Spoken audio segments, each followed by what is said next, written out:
All right, what's up, dorks? This is the Blue Collar Philosophers. Dorks? Yes, dorks. I am Devin. That is Biker Mike from Mars. And we have a special guest with us, good buddy, Mr. Nigel Drapeau. Nigel. I'm not British, but I could play one on TV. You could. Oh, so a little news. Somebody had suggested a nickname for Devin, and I kind of don't mind it. I don't mind it. It's not great, but it's I hate how much it works. You hate how much it works? I hate it because I know it's going to stick. You know it's going to stick. And I'm kind of pissed off about that. Should we just leave it sit and not even talk about it quite yet, and then see yeah, if because if anybody you else mention comes it out with here, one? then it's going to stick. It is going to stick. All right, we'll wait a little bit Fuck, I'm because out of the loop. we need people to know that there is competition out there.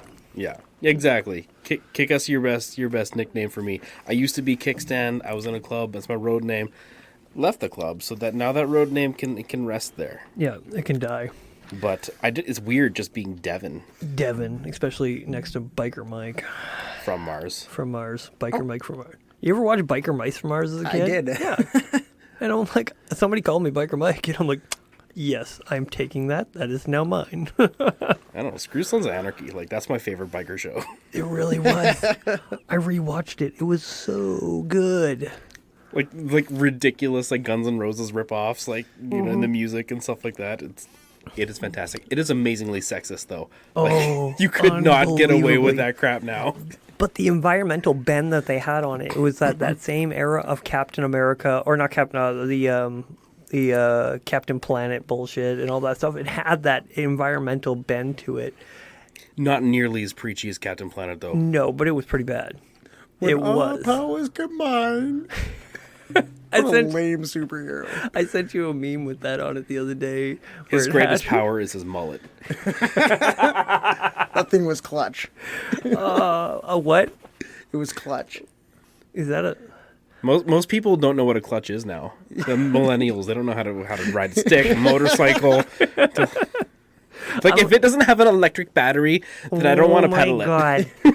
This thing's booby trapped. It's got 3 pedals. I don't understand. Bicycles and electric cars. Like, they don't understand clutches. Yeah, they really don't. I just never heard that term in that way. No? No, but I'm also old and I'm out of the loop. I don't keep up with shit anymore. I know. You're the oldest millennial I know. I have back problems for sneezing. And if you haven't had that yet, you'll get there. You'll get there. Apparently, all I have to do is more deadlifts. Like, what's the new generation now? Because I feel like millennials have slipped past the easy to beat on, and now they're like middle-aged and old guys. Yeah, there's the Gen Z, and then I think there's another one after that, and I don't know what it is. Whatever they are, I hate it. I don't like it. Generation change your chromosome? You can't change something. There's no such thing as chromosomes. I don't care if they can literally put it under a microscope. It's a make-believe. All right, we've been canceled. Finally. It's about time. Stop wasting our time on this now. So one thing that they do that I want to talk about is fucking TikTok. We'll get to it. We'll get to it. Chew the Get fat. to it. We're Chew the hanging fat here a with little. the new Okay. face. All right, Nigel, you have had a shitty week Fucking right, yeah. of anybody. Yeah. And hopefully we're able to take your mind off of that and let you just By enjoy. by bringing it up, good by job. bringing it up. People don't forget. That's the problem. No, but that's the thing. This is the best part. No one knows who you are here. And so it's great. I don't think nobody knows where I am anywhere I go. It's great. Fucking perfect. Yeah, we know who you are. But nobody, I've been a like, criminal in years.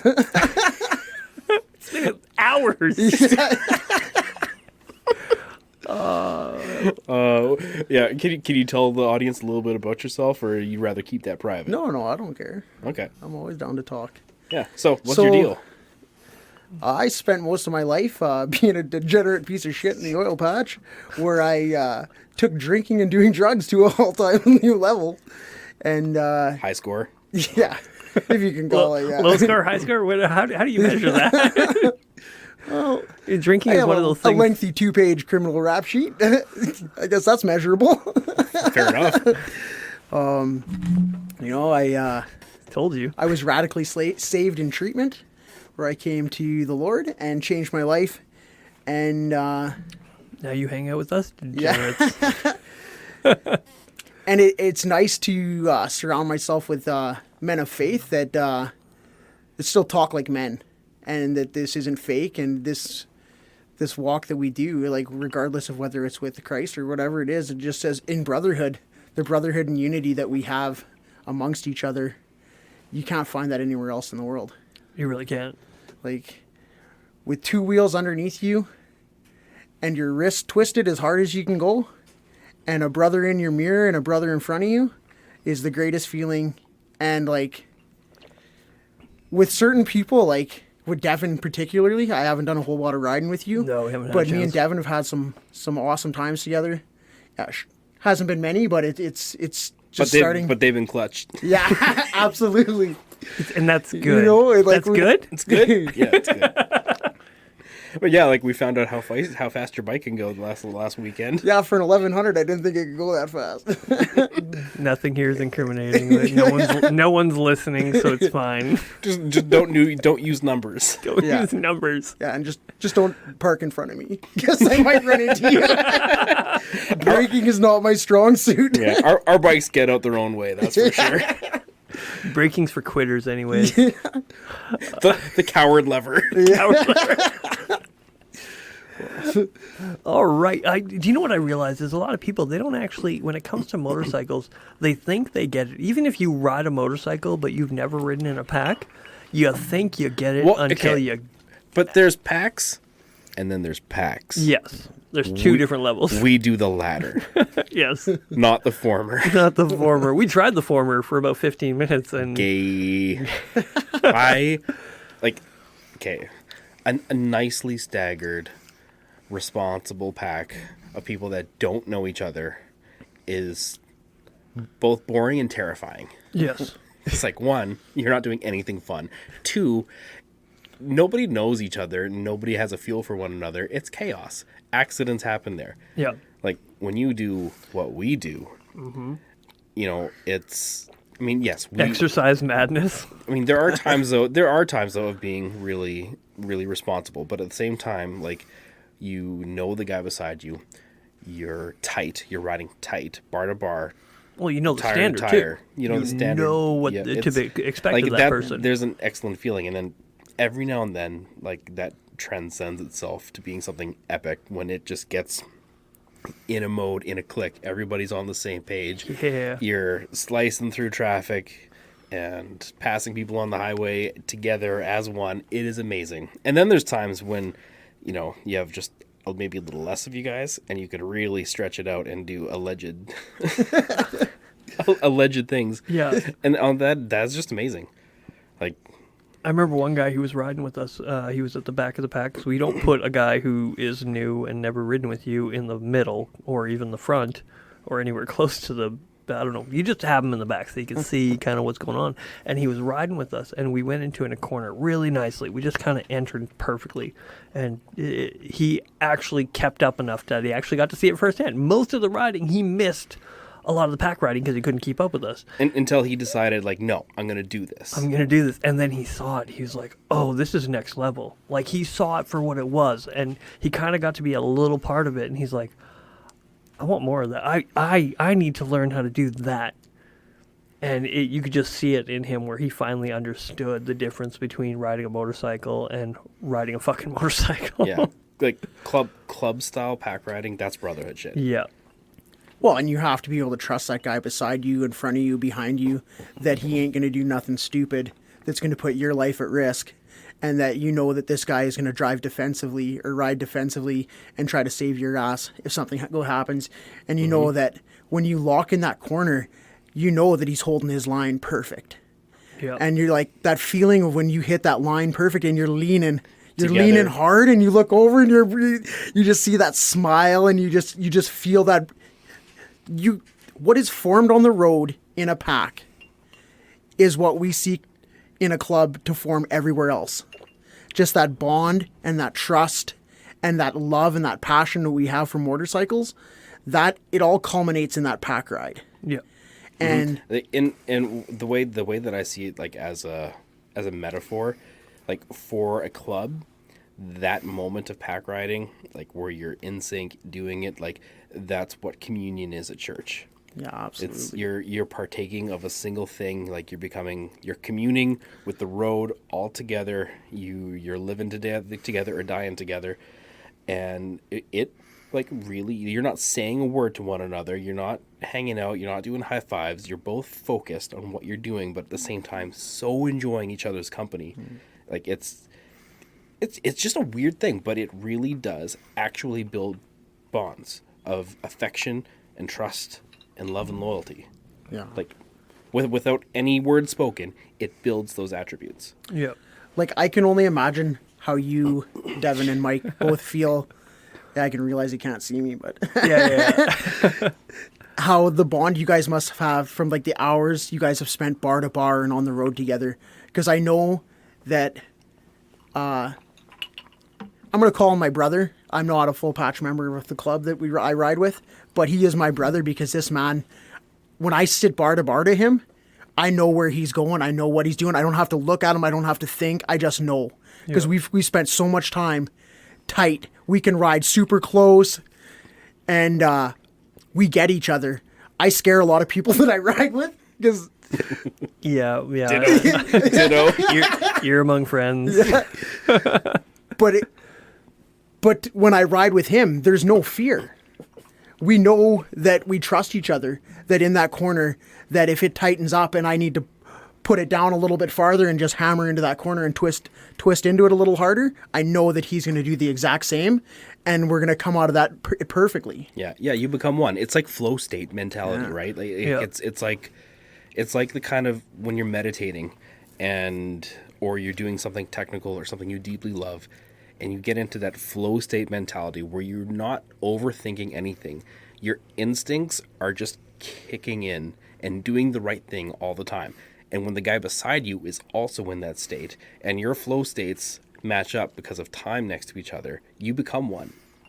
Yeah, like absolutely. it's really intimate. Like, I know that sounds kind of gay, but No, there is a certain level. Well, that's because It is, it's intimate. we've toxified the idea of intimacy. Yeah, of masculine intimacy, and we Exactly. We're here to Intimacy- reclaim that.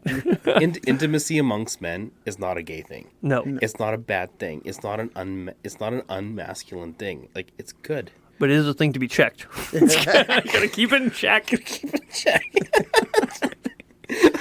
Like when you pull into a hotel and you realize that the wall between the bedroom and the bathroom is just glass, you just gotta have a rule: eyes on the other side of the room. I love you, man. You Not need to gay. be checked. No homo. Hetero life mates. I do remember back in the day, you and I were riding 6 years ago to this day almost.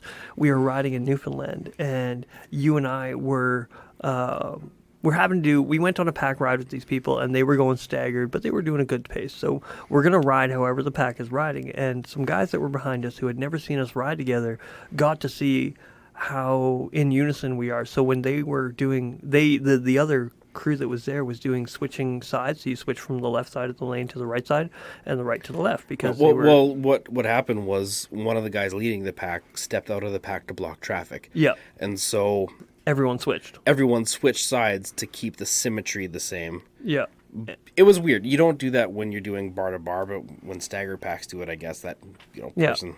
We'd never done it before, but in that moment, But we know what we're doing well enough to be able to just roll with the punches. But it looked pretty cool. Seeing the whole pack just kind of like weave in and then go to the other side like a zipper. Like it was actually pretty sick. I was focused. I don't remember that part, but apparently the guys, I just remember doing it.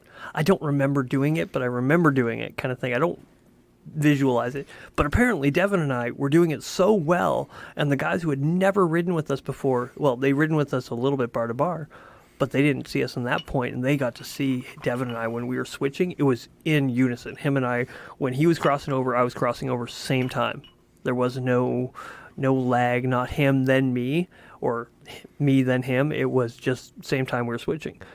And we got to build that through riding together with time. I know how Devin rides. He knows how I ride. He knows that if I'm pushing into his corner, he can hold his line. Because I have moved over. I've had to. I was going down the South Taylor Hill. So I was heading north. And as it switched to a 2-lane and we're about to pass somebody, the oncoming traffic actually has frickin' semi-truck cuts the corner on us. And he was cutting into my lane. Well, I'm on inside lane. And he's on my side. I'm like, I got nowhere to go. I got a guy right beside me, so I have to lean closer to him. I have to, in a corner, so I'm turning left into this corner, and I have to go further onto the right. I'm pushing our own guy into the right, but he didn't move. He kept his line, and he trusted me. I don't know how close it was. I just felt like I could have my head It wasn't as bad as you think it was. No, but it wasn't something I was ready for. But knowing the guy next to me was where he was supposed to be allowed me the opportunity to move over. Yeah. And it wasn't a matter of... Just don't fucking panic. Don't panic. I mean, there's a lot of people who panic. Grab the coward lever hard. No, don't do it. Especially at the front of the pack. When you're at the front, there's no coward lever. You ride into the wall. One of us rides into a wall. Bye, guys. Bye, guys. See you at the hospital.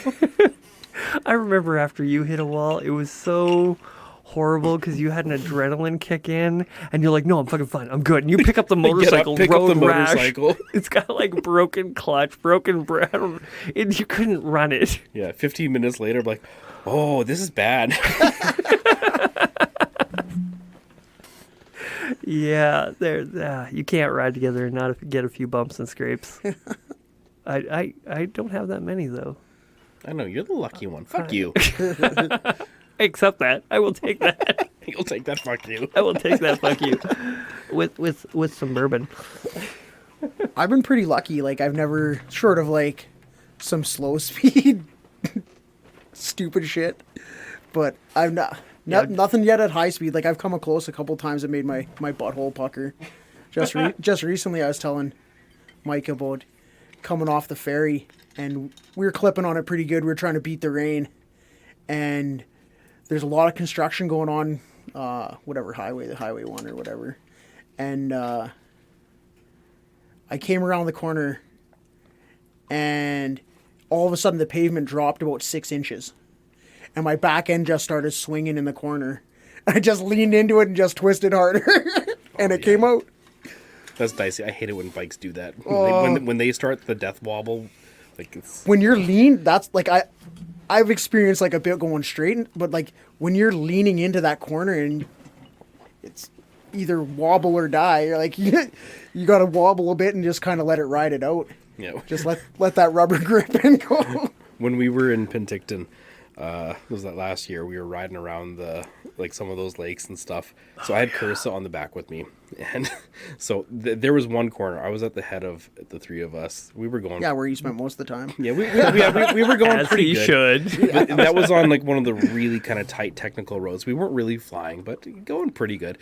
But like with Carissa on the bike with me, like the suspension sunk all the way down, and I bottomed out halfway through the corner, and it like almost stood the bike straight up. It was like, oh, that was a pucker moment. Yeah. I was like, I'm not going to tell anybody about that one. Pretend it didn't happen. Yeah, I meant to do that. I don't know what I'm doing. Yeah, and Carissa, she's as cool as a cucumber on the motorcycle. She's just like, yeah, whatever. I know you have it. Like, yeah, good. I'm all good. Isn't it great when our wives have like almost more confidence than we have in ourselves? Balls of steel. Yes. Well, I think they don't know what's going on half the time. Which is good. That's saving grace perfect. sometimes. As long as it feels like we meant to do it. Yeah. I don't have a wife. That's but right. I'm just assuming. Just confidence is key. Confidence Yeah, is exactly. key. Oh, the things I've gotten away with was confidence. If you can tell I know somebody what I'm something with doing. a straight face and have complete confidence in it, you don't even have to be telling the truth. You can be telling complete bullshit, but if you say it correctly, Oh yeah. people believe you. You Like, listen. you can- so you you can have feel- listened to the podcast before. In my sleep, yes. Yeah. Nigel, wake up. You're talking to yourself. Yeah, I was asking Nigel before the podcast if he'd listened to any. He's like, well, yeah, but I kind of fell asleep during them. I'm like, oh, that's a ringing endorsement. But I guess throughout the night, he hears little clips of us, talking in his ear. I'm like, well, that's kind of creepy. we need to So you're gonna include Nigel's subliminal messaging in future episodes. Just if you ever hear us talking to somebody in a whisper, it's either to Dave in his bathtub or you in your sleep. Hi, Dave. Bubble bath Dave. There we go. Bubbles. Oh, I think he was actually at one point considered something along those lines. Yeah, I love you, man. I know. Miss you, dude.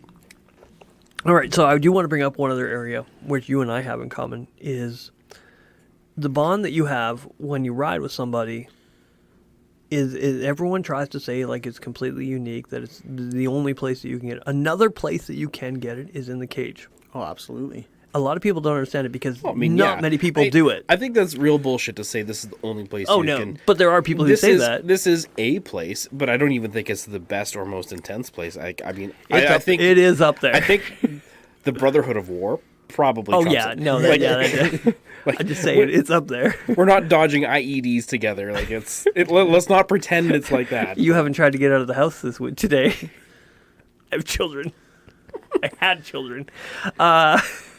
But yeah, no, the cage fighting is another thing that you got to do. And I saw your fight, and you were swinging for the fucking fences. That's about all I got. Yeah, I'm about a one-trick pony. If I it's can not a block matter, punches with my face and swing Power real shots. hard. and it looks like, oh man, this guy's telegraphing. He's swinging from the backyard. It's like I don't care how much he swings from the backyard. If he clips you, you're fucking going down. And that's what happened. I twisted his fucking head off. Oh, yeah. Where can a guy find that fight? Like that's an It's entertaining fight. on YouTube. Yeah. Just, Do you want to give a plug for it? Like, kind of say where it is, or you want us to I- just link it in the the gram? We're Yeah, just- fucking horrible at. Google my name, Nigel Drapeau, versus Hamza Azizi. Hamza Azizi. All right, if you want to know which one's Nigel, he's the guy that knocks the other guy out. Yeah. You'll know at the I'm end. the white guy. He's the white guy standing at the end, like history. I don't know though. Like if somebody That was doesn't, probably- if somebody doesn't know you and you're wearing the right shirt buttoned up to the top, there you can pass for Mexican Cholo Oh, for any sure. day of the week. I look like I've done time with him too. Say. He probably passes MS-13 on the way some people look at me, right? You don't have enough. I hate to say it, but you don't have enough face tattoos Yeah. to get away with MS-30. You're close. He's got more than I do. Yeah, more than most of us. Yeah. Have I ever told you the story of my face tattoo? No, No, I've how- never heard that Oh, story. it's a good story. So, I'm guessing drugs were involved. well, when I got it, yes, yeah. But I promised my wife, I was married. I'm separated now for 8 years, but I promised her I'd never tattoo my face. And then as soon as she left me for another dude, and I was like, fuck you, bitch.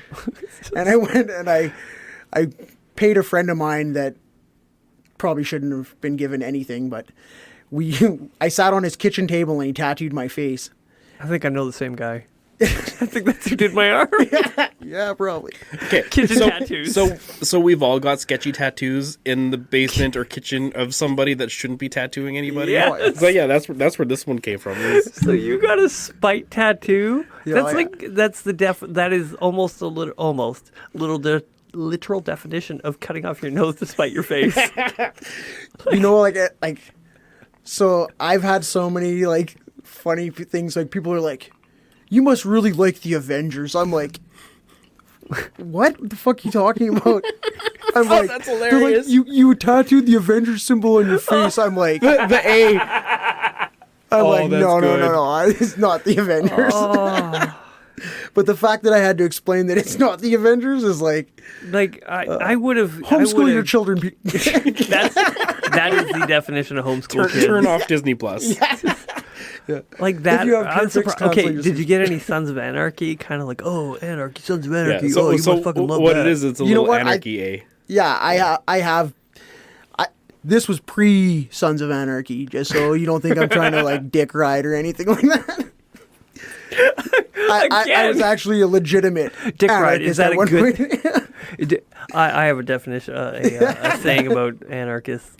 Okay, let's finish the face tattoo story. Okay, face tattoo. Or was that it? That was basically Okay. it, yeah. You cut So off Anarchy, your nose to spite your face. So that's something that you actually ascribed to for a while. I would probably say for the vast majority of my body is like most of my tattoos were slights towards God. I have on my inner arm I have a Slayer lyric. I keep my Bible in a pool of blood so none of its lies can affect me. That's why I tattooed a Bible in a pool of blood on my arm. Well, if you're scared of Jesus, then that would be a interesting way to protect yourself from the blood of Jesus. from Bible indoctrination. I can imagine it would smell pretty bad after a while. Yeah. Yeah, that's one way. Super literal lyrics. I take things very seriously. Yeah. Make me feel real fucking stupid. Yes.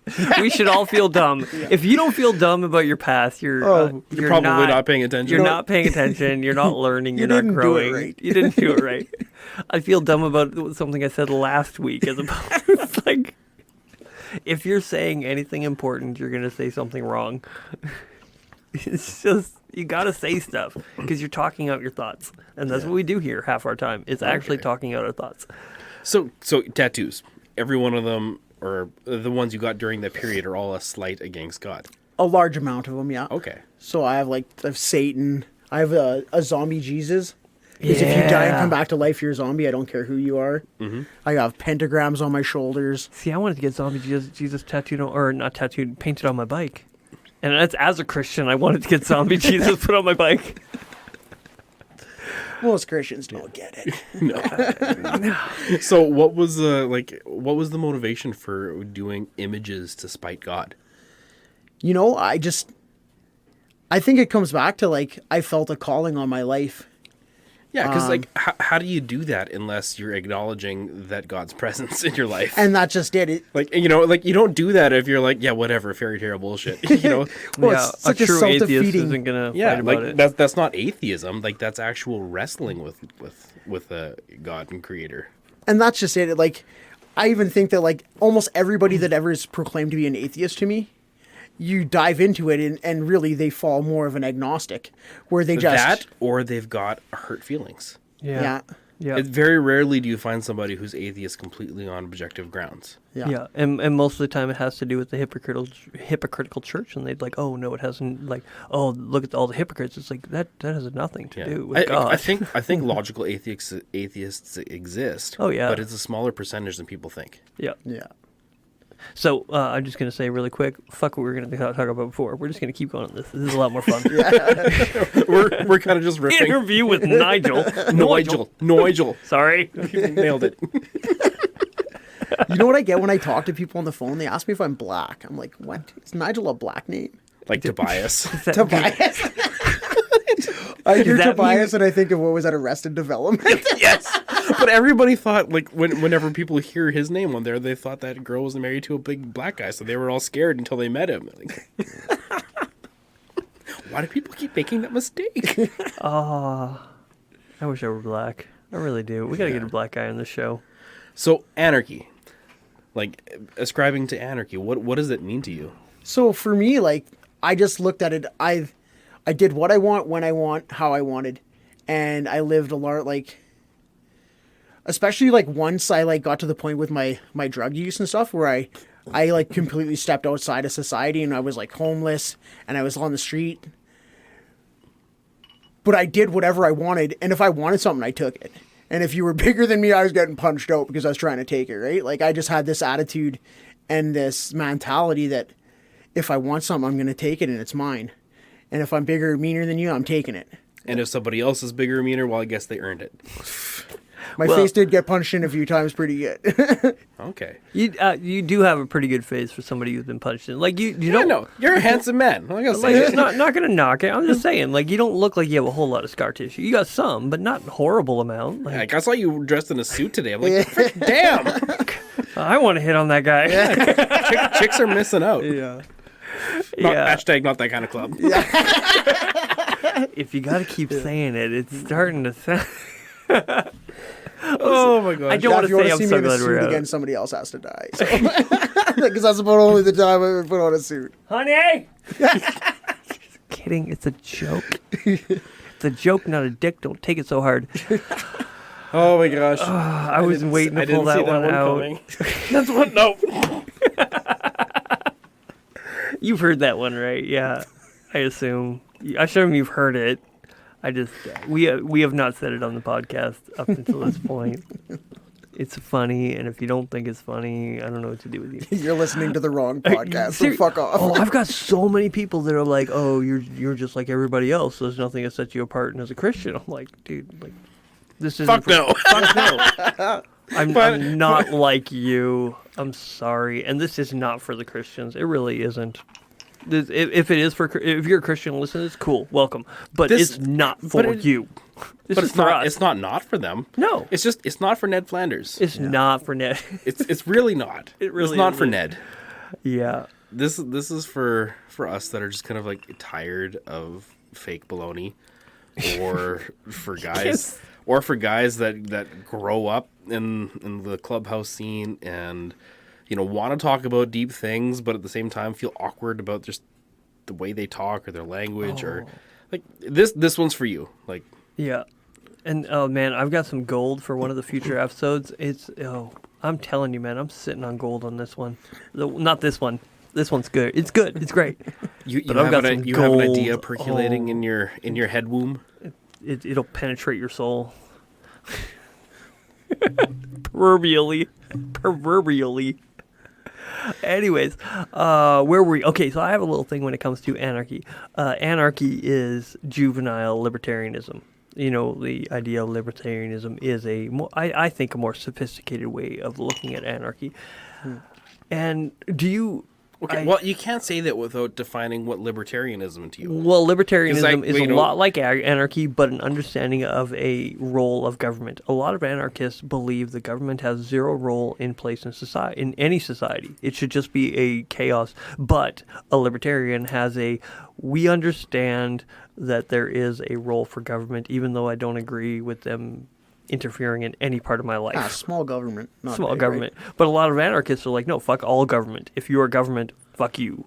And that's where I think that a lot of people are like, no, anarchy is the way to go. I'm like, yes, ideally that would be great. Well, but I mean, until you get some kind of charismatic leader that gets a whole bunch of people into a cult of personality, and then they exercise their power over yes. other people that aren't organized.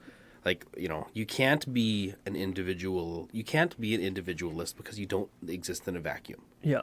And there's always going to be people that try to take advantage of others. That's right. And I think that's where the libertarians are able to stem some level of competency of, okay, we need to understand that there is a role for government. There is a role to have a leader in place, but their reach should be very limited, will simultaneously have the ability to influence change.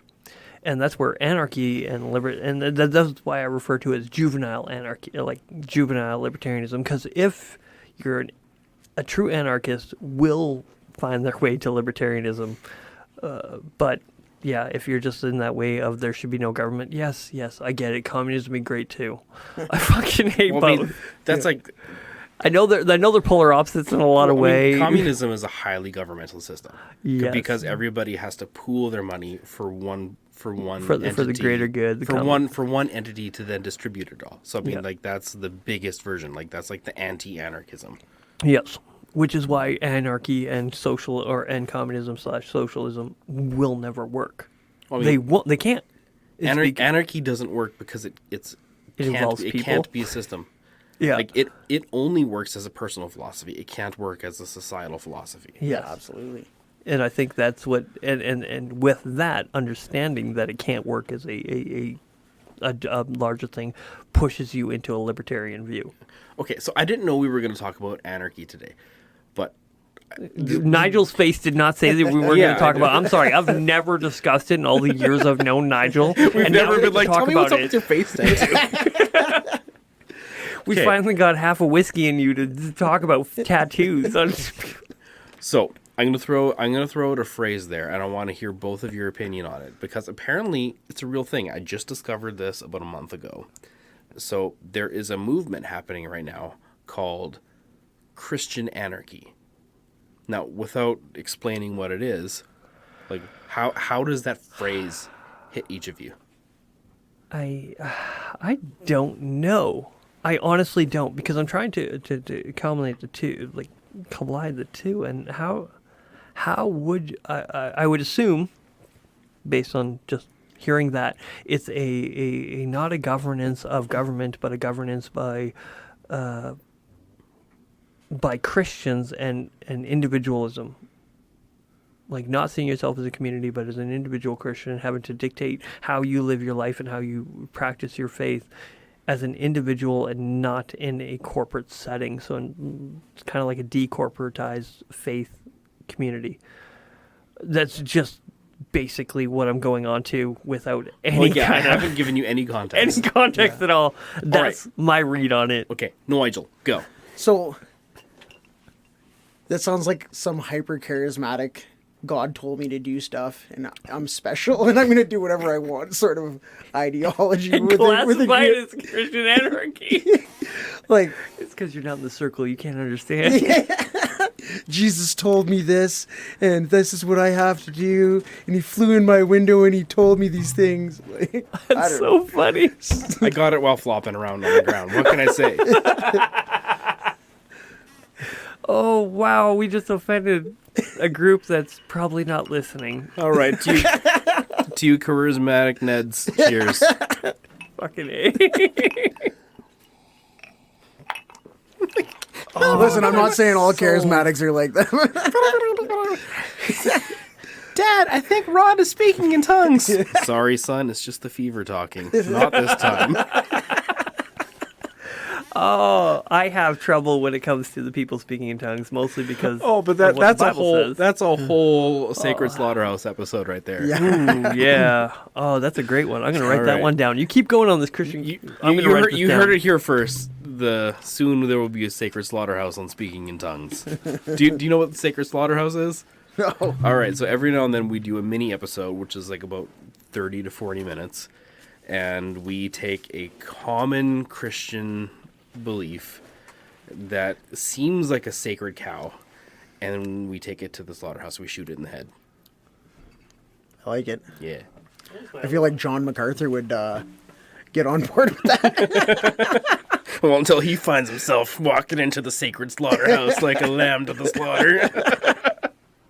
We all do it. All right, so Christian anarchy, how I understood it is how it was described as a movement, is about how like Christians are wanting to withdraw themselves from the political sphere. Like essentially like eschewing nationalism, eschewing like government Interventionism. government interventionism, or like no longer endorsing candidates or things like that, just saying like this is the world's deal.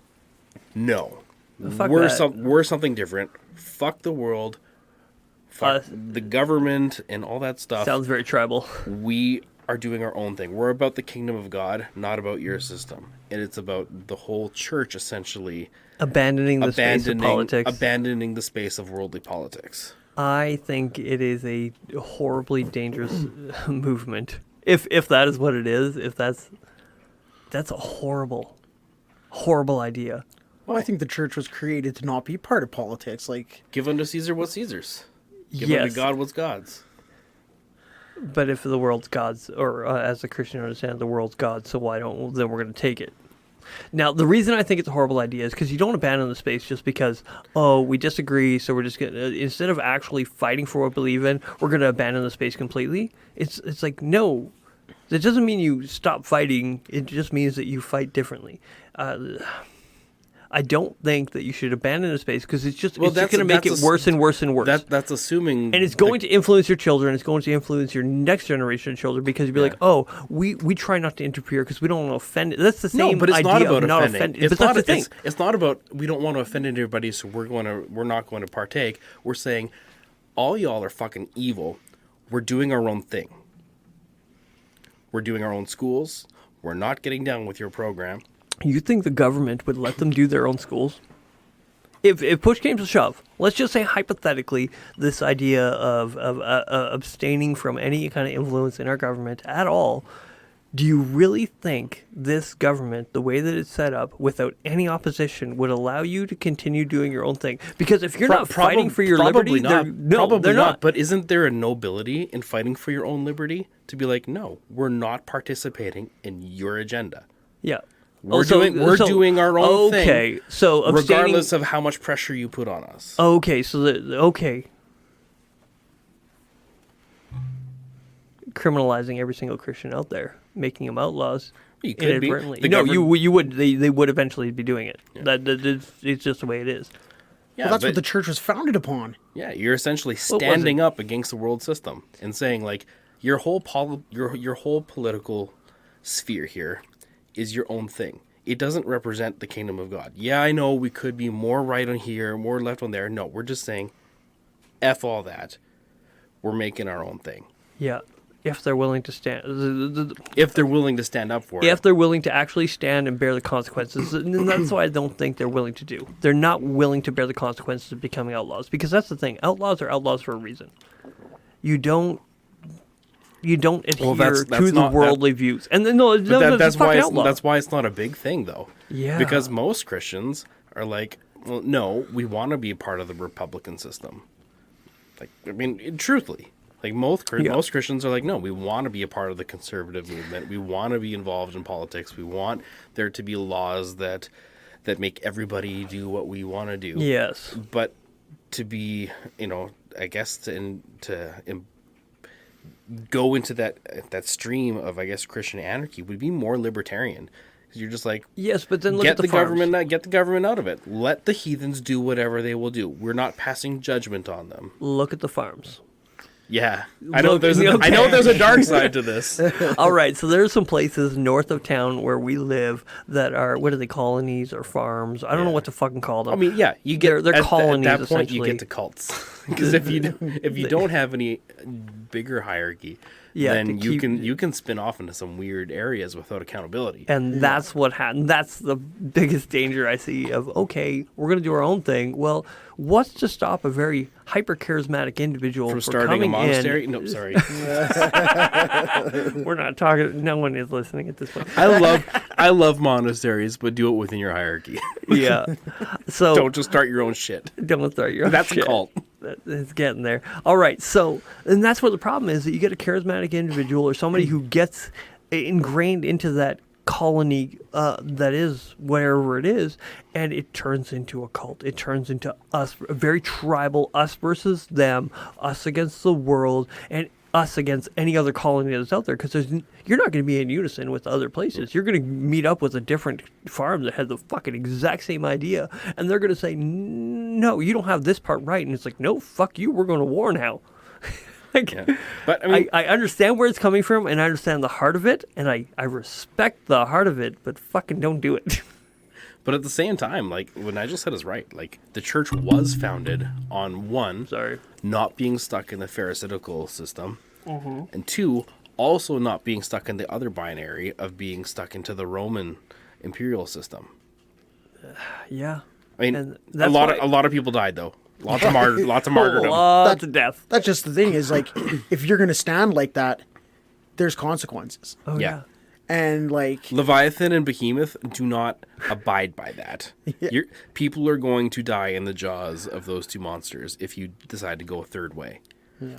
But So- you can't just do it alone. It has to be within a greater community, and not just your little clan. Sorry, I'm hand talking. I hit the microphone. Not just within your little clan, but like the church has to extricate itself from being stuck in a worldly binary system. Yes, but that's. See, I'm going through the struggle right now when it comes to some of this stuff, because we are moving our kids into homeschools, and so Yeah, you're doing this it. Christian You're, idea you're being a Christian anarchist. Oh, Fucking fuck A. You're doing it, brother. in the middle of the city. I might know a guy that can give you a tattoo. Oh, yeah. You get another A. An A Another for effort. For effort. After. Say it with the Mennonite accent. All right. No, I am having this same exact struggle when it comes to a lot of things, because we're putting our kids into homeschool, and it's this really hard idea of we don't want to expose our kids to some of the shit that's literally destroying some children, and I'm like, I don't want to subject my kids to this stuff. Well, simultaneously, be like, they're going to be subjected to it sooner or later. We are trying to prepare them for it. Now, where's the difference of being But in do the you, world, do not you of the just world? want them to encounter the wild, or do you want them to be indoctrinated by it? And that's what I'm worried about. And that's why I'm so if you hear about a parent putting their kids in homeschool, they're not doing it as an easy decision. You think it's fucking easy taking your kids? I've got 4 fucking kids. That's not 1. No offense, brother. That's not 2. That's not fucking 3. 3 is hard. I get it. After 3, they start taking care of themselves. But one's still a baby, though. But one's still very small. You had kids really close together, so they're all still young. Yes. None of them are responsible yet. Yeah, none of them are smart enough You still to got actually a do hard anything. couple of years ahead of you. Trying- And then you have teenage years of oh. rebellion and bullshit. Like, oh, man, see you in 20? Oh, fuck you. Have kids, they come said. above water in 20? Fun, they said it would be. It is the single hardest thing I've ever done. I've been punched in the face, and I would rather be punched in the face. I am You didn't Butterfingers see it. today. He slipped with. Oh, you didn't spill a whole lot though. No, I Good caught job. it. But it's nice whiskey. You don't let that go to waste. That's right. But there was a jug of punch today that I dropped right in my crotch. Oh, Is that what the wet your eyes at in? Yeah. As soon as you left to go get your clothes, I bloop, tipped it right over, right into crotch. It took a while for that to dry out. all right. We're gonna talk a little bit about what we're drinking then, since we're here. All right. So we got the bullet out, but we also got breakup whiskey. Oh, yes, we do. We got to breakup whiskey. I got a brother down south who came up, and apparently he got his heart broken shortly after. No, During. He got a bottle of whiskey for his birthday. Like, happy birthday. Here's a nice, and a half decent bottle. I'm not saying it's great, the best, but it's good. Oh, I mean, 12-year-old Glenlivet. That's fantastic. It's a good whiskey. It's good scotch. And then the chick broke his heart. No, I don't know if broke his heart. Broke up with him. And so we got a heartbreak whiskey. Steven, you're probably not listening, but fucking love you, man. Thanks for the whiskey. If he is, he's probably falling asleep. And then hearing his name, like, what? Hello? No, he's too busy posting on Instagram. He He needs to listen to the Soul Stealer episode. Oh, he really does. He has some good social media game. Oh, If I dude, was to bring a for guy sure. on as our social media guy, it would be him or Mike. Oh, he'd be worth his weight in gold. Oh, like dude. either Because I'm not doing it. Either Stretch or Steve would take us to new heights because we fucking suck at social media. I don't That's fucking. because social media sucks. It really does. It really does. It literally sucks your soul from your body, and just ruins your life. Especially if you're looking. And I have a hard enough time not looking at our numbers when it comes to our stats of how many downloads we have and this, that, and the other. That's all I care about is how many downloads, because I don't see it as, oh, we got 500 downloads. No, that's 500 hours of minimum, content. because some of our episodes are like 2.5 to 3. 2.5. Yeah, some of them We've really gotten big. So- better at cutting the fat out, Yes. but some of the early ones were long Oh, they were very long, and we're trying to not do that because nobody listens to No the one's long listening. ones. Because we're competing with some giants out there, and we can't compete with the giants. How do you compete with Joe Rogan? How do you compete with, I don't know, the ones I listen to are like Crowder and stuff like that, who were put on 45 minutes Well, an we hour. just need the hipster guys. They're like, yeah, we were into them before they were big. Yeah. Hey, we need a bunch of those guys. if you're listening right now, you're into It's us like the before cafe we were cool. racer guys. They were into those bikes before they were cool. Oh, Yeah. shit, they're still not cool.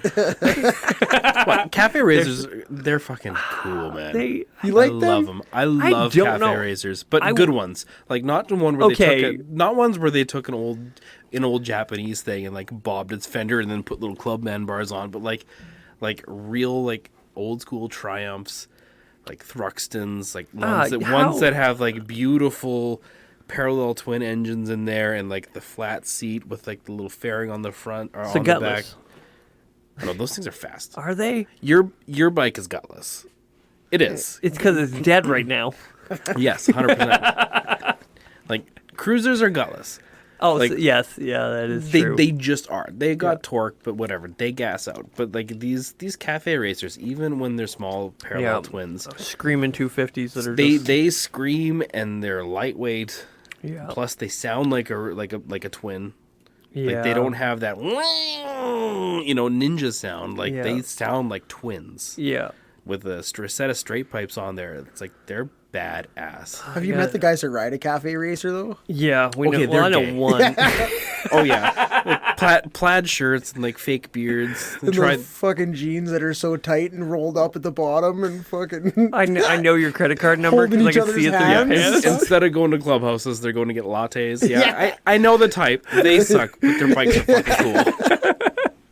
If More you money ride a than cafe brains, yeah. racer, you know how Devin feels about. I really want to throw that nickname out there. All right, let's do it. Dirty D. Dirty. If you're this far in, Dirty D. What do you think, Dirty D? A little too easy. I don't know if it hits the mark though. Good. Yeah. Thank God. Oh, that's such a relief. No, it's because you hold him in high regard. Well, of course I do. Shut up, Michael. Shut your fucking face. I think that fits you more than him. The Dirty B. Fuck you. Fuck you. I already claimed Biker Mike. yeah. If I gotta call him fuck. You know what they say? You can't pick your own name. That's true. But it doesn't rhyme. Mikey B, the Dirty B. Oh. That would fucking stick, wouldn't it? Judo flip. All right, if you're still listening, go ahead, have your say, Dirty D or Biker B. Well, fuck, you can't even say Dirty B. It doesn't sound right to me. She's just a Biker GD. Mike and Dirty B. I like Dirty Mikey. Dirty Mike. There we go. That's a new one. That's a new contender. Dirty Mike. and the boys gonna have sex in Prius. That's a fucking great movie. What was that? The other guys? That's the other guys, Dirty Mike and the boys. Dirty Mike and the boys. I'd take Dirty Mike. I would take Dirty. Oh my gosh. You fucked yourself hard there. Every chance I get. Anyway, Anarchy. I don't know what it is, but I love it. That's another great movie. I hope they never make a sequel. If they make a sequel, they'll ruin it. If they made a sequel to Talladega Nights, they would ruin the fucking movie. Well, yeah, you saw what they did to Anchorman 2. Oh, Like, they're it was fucking garbage. horrible. Like, the first one is half decent, and the second one is garbage. They should just leave it alone. Let it die. Well, they got to beat a dead horse every now and again, right? I'm telling you, the new Matrix is fucking junk. Really? I didn't see it. It's like a sappy love story crossed with bad acting. And I like, kind of like the idea of it, of, hey, we're going to have a Matrix about the Matrix, kind of that movie...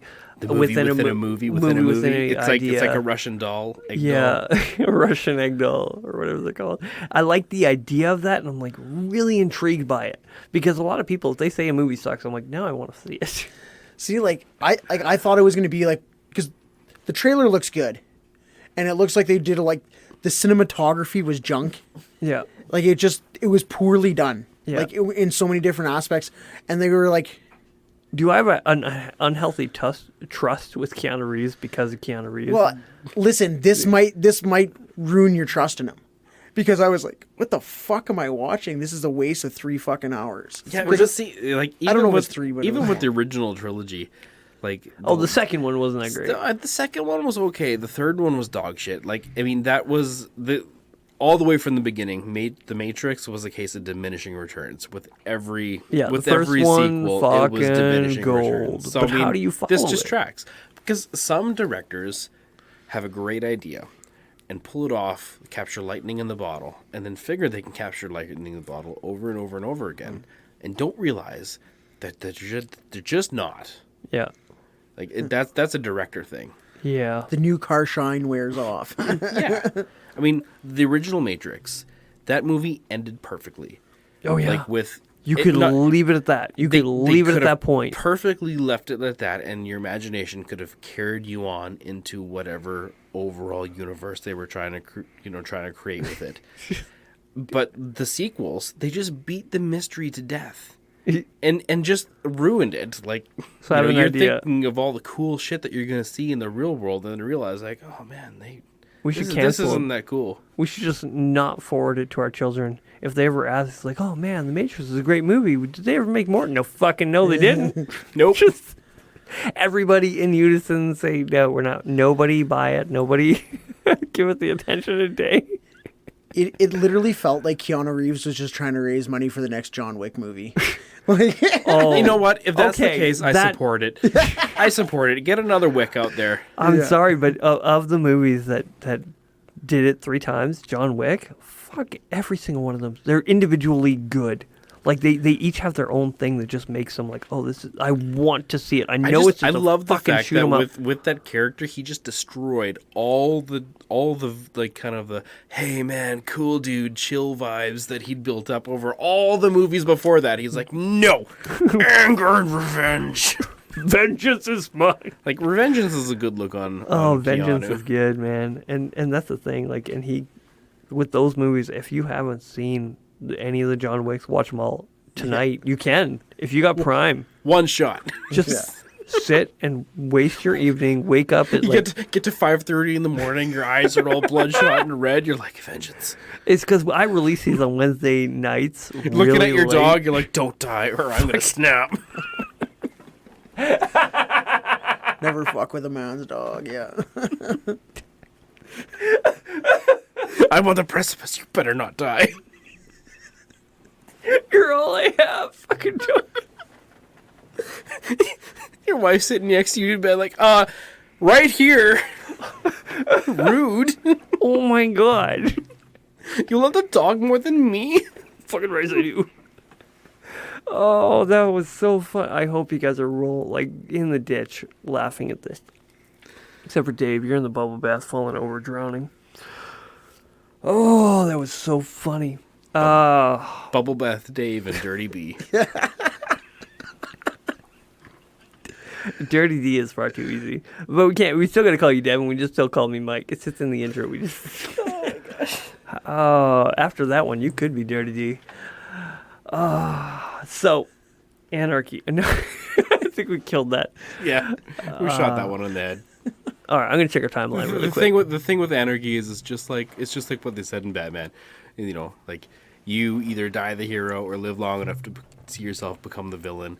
That's just how it works. Like you do it because you're raging against the system, and then you succeed and realize you've just become the system. Yeah.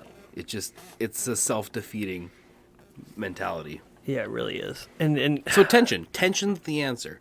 Because like where we're saying, like with the early church, like on one hand, yes, they were rejecting the systems around them. On the other hand, they established a real hierarchy and stuck to their guns amidst persecution, but it is a system. And then that system went and kind of screwed up. You know, like Yeah. 2,000 It got- years of that. well, like, it's because it was having- adopted by the government. The Romans took it on as its own religion. It's like, this is our now national religion along with these other ones, but these are also ours. And it became part of the But you can't demonize that either. Otherwise, we likely wouldn't even be Christians. Yes, but Like, yes, we can The demonize world's it. Now, complicated. the world is complicated. Now it's the same idea that these people say that we're a Christian nation. What does it mean to be a Christian nation? Well, a lot of people think that as a Christian nation, we need to run ourselves as Christians. But when you inject Christianity into the schools, it is no longer about personal relationship. It is about, is this part of your identity as a citizen of this country? So it takes away the personal responsibility that we talk about so often. We often talk about personal responsibility, but when you are being forced societally by the system to be a Christian, it's no longer about you. It's about your connection to the culture. So it doesn't allow you to take on your own role in your faith because it's not your role. It is your role as a citizen, not as an individual. Because by injecting prayer, by injecting school with religion, it's not about the struggle, it's about fitting in. But on the other hand, like when you remove that, you create a vacuum.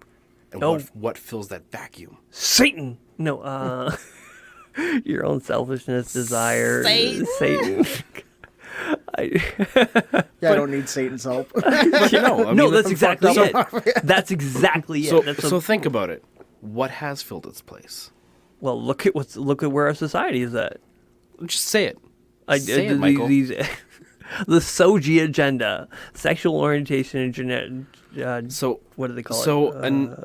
I know what it a is. new propaganda has filled its place. Yes, and it hasn't done better. The tendency, what do they call it? The suicidal tendencies that go along with the Soji agenda is unbelievable. It doesn't get better over time. Yeah. So again, like, you know, you're damned if you do, damned if you don't, because you're either stuck with like some kind of material humanist or satanic agenda filling in the role, like in schools and government and stuff like that, or you have the role of whatever religion stepping in, like, which makes it depersonalized, which also will eventually lead to an uprising. Yeah, and... because like individualism doesn't work.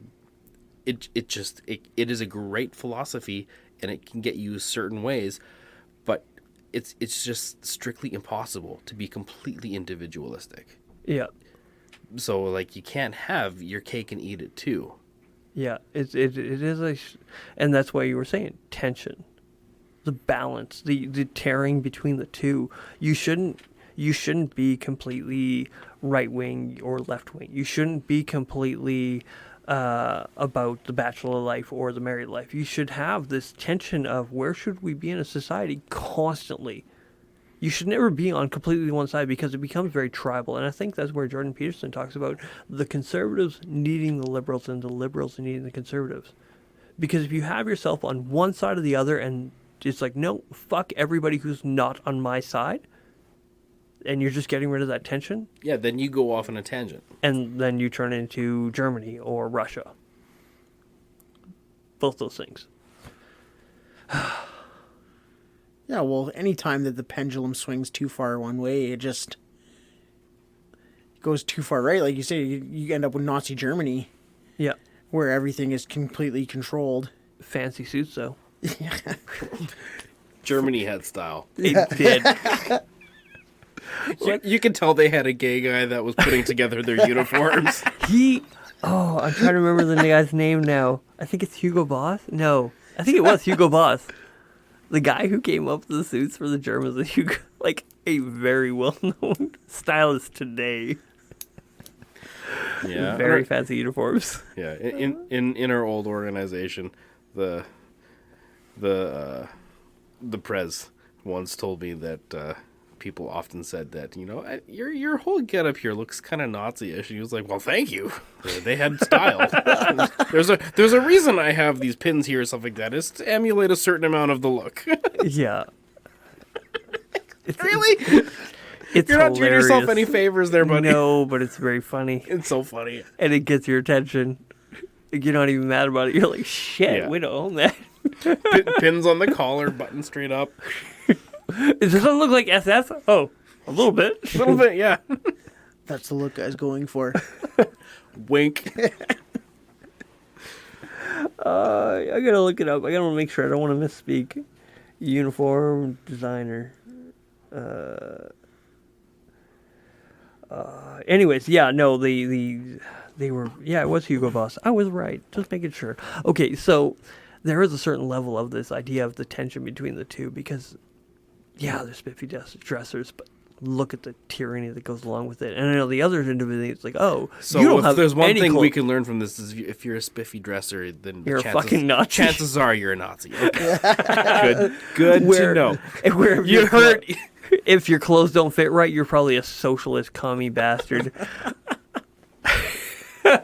Right, these are just red flags. I'm not saying every nice dresser is a Nazi, but it could be a red flag. It could be.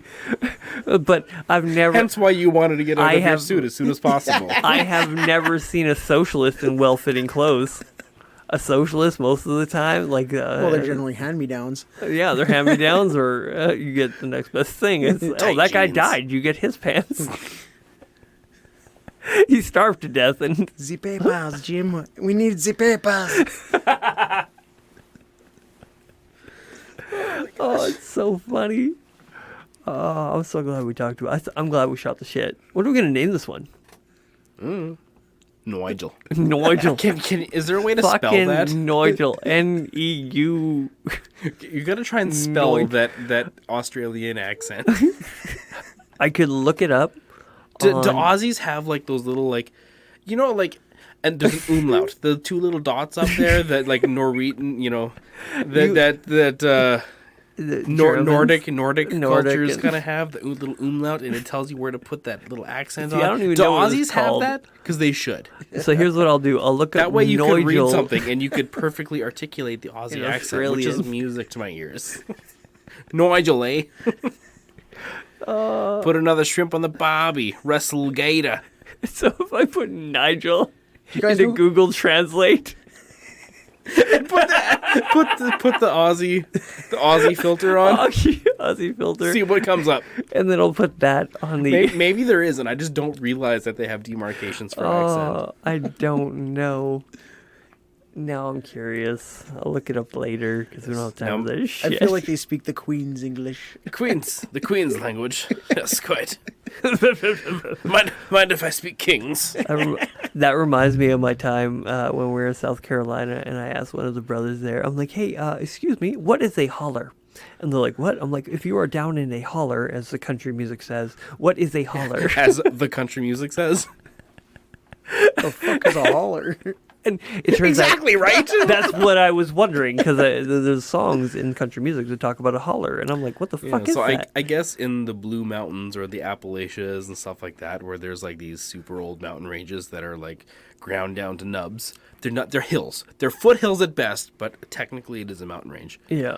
But I guess where one mound meets another mound and there's like a little valley, that's a holler. Or even where two valleys meet, like the V shape where they kind of yeah. And they come into one another. That's a holler. And I'm like, oh, I just thought it was a place where you yell at each other. No, I didn't. But I So, needed to that'd make know. more fucking Instead sense of to being me. like, so what's a holler? What's a holler? You're like, I'm like, excuse me, gentlemen. What is a holler? Which does remind me when I first moved up here and somebody said, "You betcha." I was like, "I'm sorry, say again." Like, "You betcha." I'm like, "Sorry, say again." Like keep it going. 4 times. Because I came from out east. They didn't say "you betcha." Oh, you betcha. Eh? And I was like, I wasn't used to it. So when they said it, I'm like, one more time. And I just thought it was the funniest shit ever. Of course, I was a pretentious douchebag back then. Now I say "you betcha." And That whole back of them thing. Let's maybe be a little Still be a little generous. I'm a different kind of douchebag now. I'm still a douchebag. Hell yeah. Just less sophisticated. Clinky. Clink. I'll take a clinky on that. There's Empty. nothing left. I have melted ice water. That's good enough. Yeah, I'm gonna go. I can't crush on the microphone. That's a good way to crack a tooth there. Tooth. Yeah, you did say that. All right, so A tooth? tooth. Yeah, it's been a lot of fun hanging out with you, Nigel. We should have you back on. How long are you around for? I don't know. You don't know? Do you have a plan to leave? Is my question, I guess. Well, I'm going for a run to Saskatchewan in a Oh, that- week. I'm gonna just. I do want. So you're running to Saskatchewan? Oh my on a god! motorcycle, yeah. Oh my Doesn't god. my fat That's ass a ain't long gonna way know to it. run. You must be in such good shape. Okay. Yeah, round is a shape too. So right? for the Gentiles amongst us, what is a run? There's it's You hate explaining. it's when a bunch of motorcycles get together and they ride somewhere. So it's not a ride, it's a run. Yeah. Language, problem is- language is so dumb. Yeah, Back in the day when I used to say, "Oh yeah, we're going for a ride," it's like, "Oh, what are you riding?" I was like, "My bike." It's like, "Oh, what kind of bike do you have? 10 speed, 12 speed?" It's like, No. fucking motorcycle. Motorcycle. I got 5. Maybe 6 if I'm a rich douchebag. You heard it here first. Devin thinks anyone who's a 6th gear is a douchebag. It's the most pretentious gear. It really is. I don't have one. Do you have one? It's like 5th, but with less power. I just found out my 4th gear goes way farther than I thought it did. Really? You just gotta lay into it. Just gotta keep. If you want your bike to go faster, Chop just it. twist your wrist harder. And shift later than you think you need to. Yeah. Bang that motherfucker off the red line. Do you remember my old Well, that's Shadow? basi- First, second, and third generally go that way. But fourth, I don't know, you're going faster and it's not quite hitting there yet, so you kind of anticipate and you just go into fifth. Oh, yeah. 4th gear is my favorite. That's the power gear. It's Yeah. got all the torque in the world, and you're already going fast. Yeah, if you're topping out fourth, you're fucking you're in the danger zone. Yeah, you're near the top end of your motorcycle's speed range right there. Yeah. I mean, yeah, your overdrive gear or your 2 overdrive gears will take you further, but they don't crawl there. But they don't accelerate. They slowly gather momentum like a stone gathers moss. Yeah, that's exactly it. I had a brother back in the day, and he had a bigger bike than mine, and off the hop, he would take me every single time because it's fucking huge motorcycle. Was that the Raider? Yeah, and he would take me off the line, and then I'd be like, shit. And then all of a sudden I start catching him, and I start catching him, and I start catching him. And I'm like, shit, I'm catching up. And then I pass him. And I realize something. It's not about how big your motor is. It's about how big your balls are. It's like he found his limit. He found out this is my line. This is where I end. This is where I can't go any faster. Because the fucking corner is coming up. Even though the bike can go faster. Oh, yeah. You know that you can endure that speed to a greater threshold than he can, and you know you can brake later and brake harder. Yep, and I can take that corner faster, and I can do everything a little bit. Yes, he'll break me off the hop, and he'll break me in some areas, but there's a fucking corner. Sorry, man, I'm passing you. Well, bye. The line comes down to is the rider is a way bigger factor than the bike. Yeah. Oh, 100%. Is because, like, I ride an 1100. I ride a smaller bike. Yeah, it's got some pep in its step.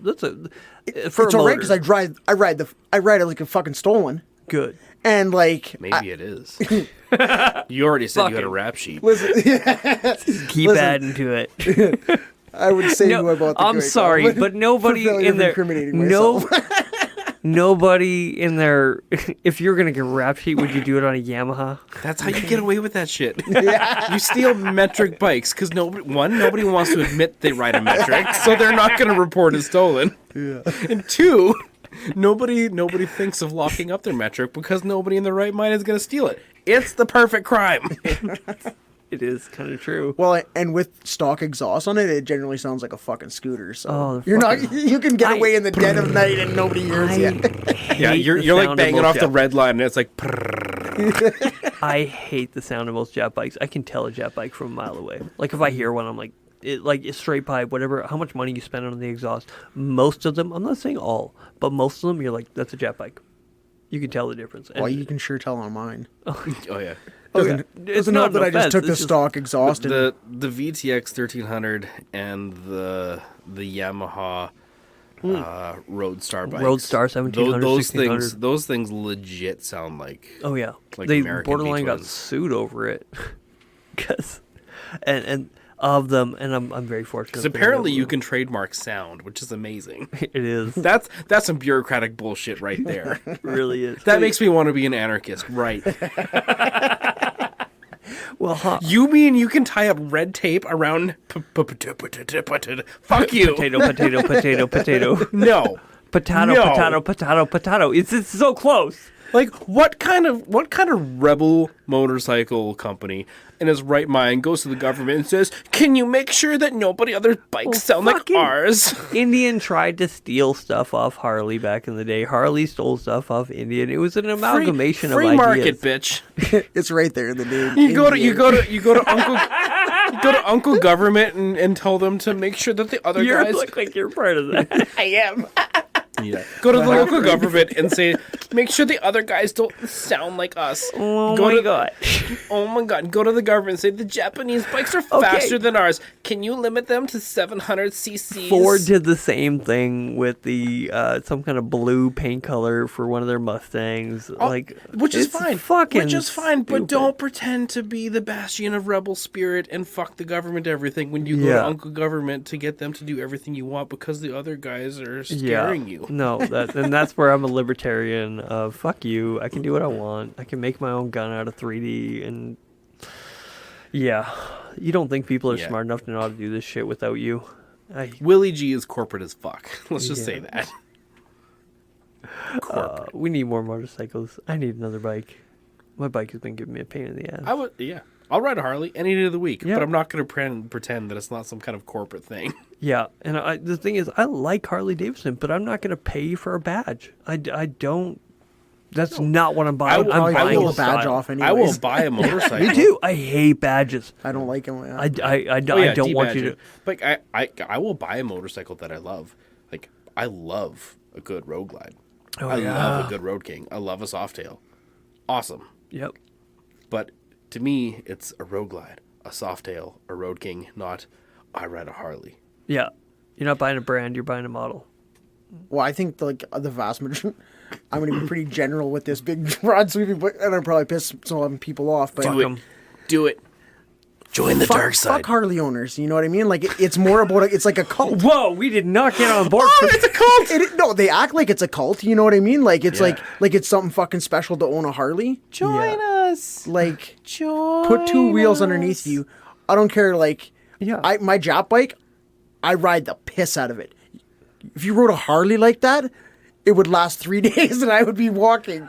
Yeah. I know it's amazing the Well, abuse, the abuse that these metric motorcycles endure under I us. beat the shit out of mine for years, and it just shit the bed. I know, but you legit Beat the shit out of it. ride the piss out of it.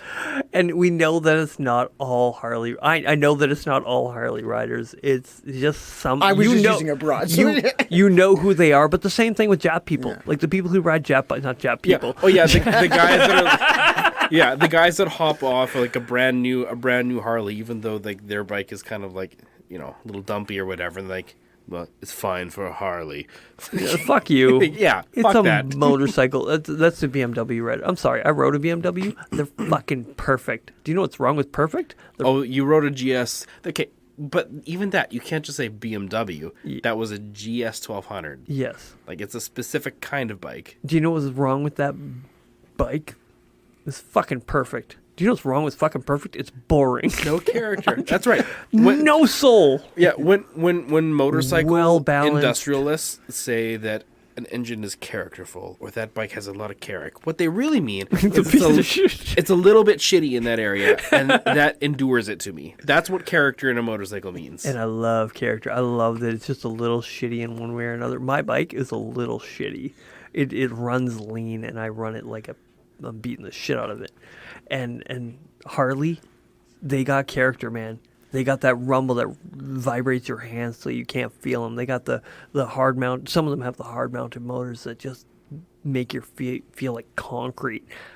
But fuck, they got character. Okay, so yeah, I had a Harley Electric Glide for a while. Yeah. It was a pretty beige bike by Yeah. all standards, but at one point I took it on a pretty decent sized road trip, and I realized by the time I got to Prince George, it was about a 5-hour ride from here, my hands were numb from the vibration of it. Yeah.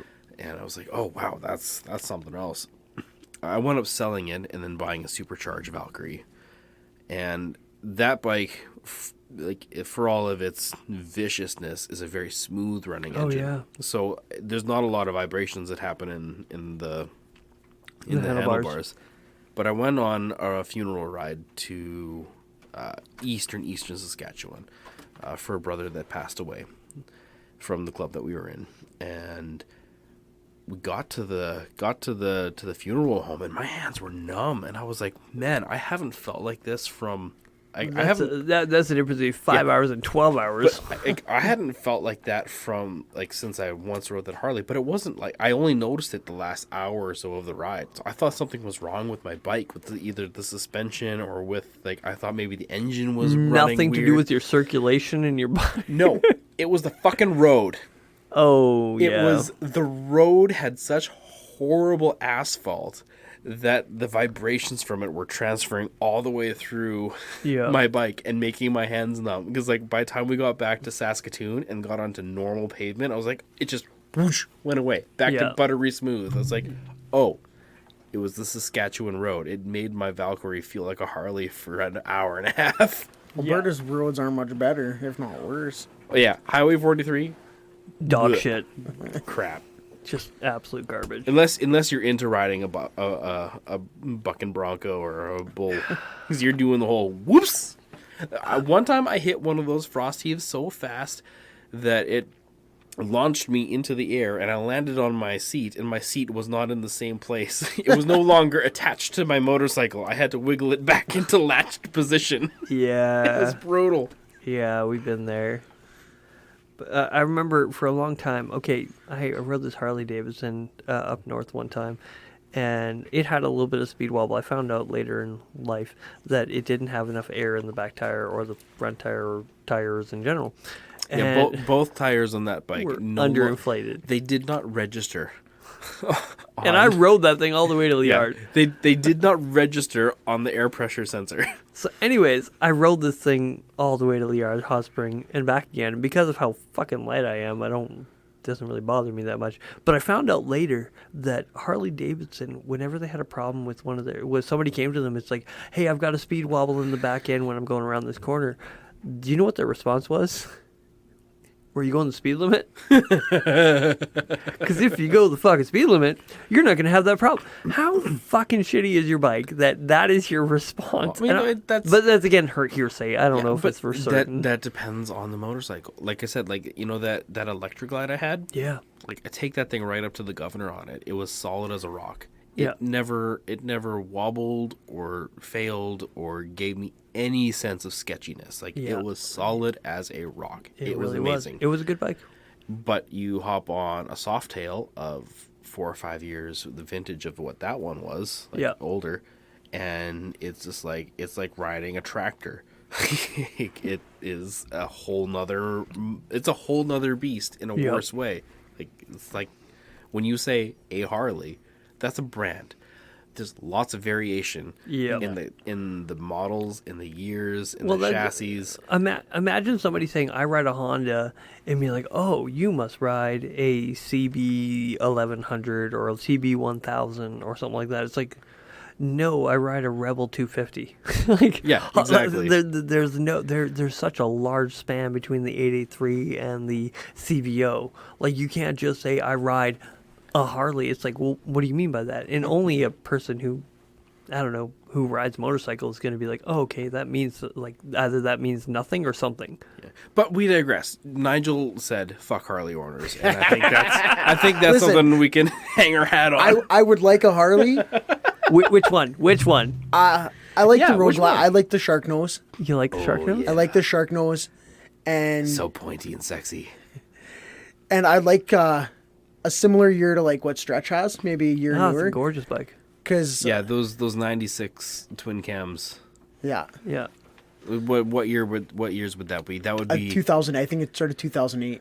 Yeah. Yeah. Because it was only he had the one before they did the major chassis switch. So yeah, between 2004 and about 2007, 2008, like those are actually pretty deadly. Although that upgrade from 08 to 09 is a huge upgrade as far as handling and he's and a little more balls too. Yeah. No, even the same engine. Is it? But it's a different chassis and a different swing arm. There's a wider back tire. Like just the suspension, the handling and stuff like that. It's a huge upgrade from 08 to 09. And I'd like ABS brakes because I tend to lock them up. Yeah, you need to work on your braking, I've been told.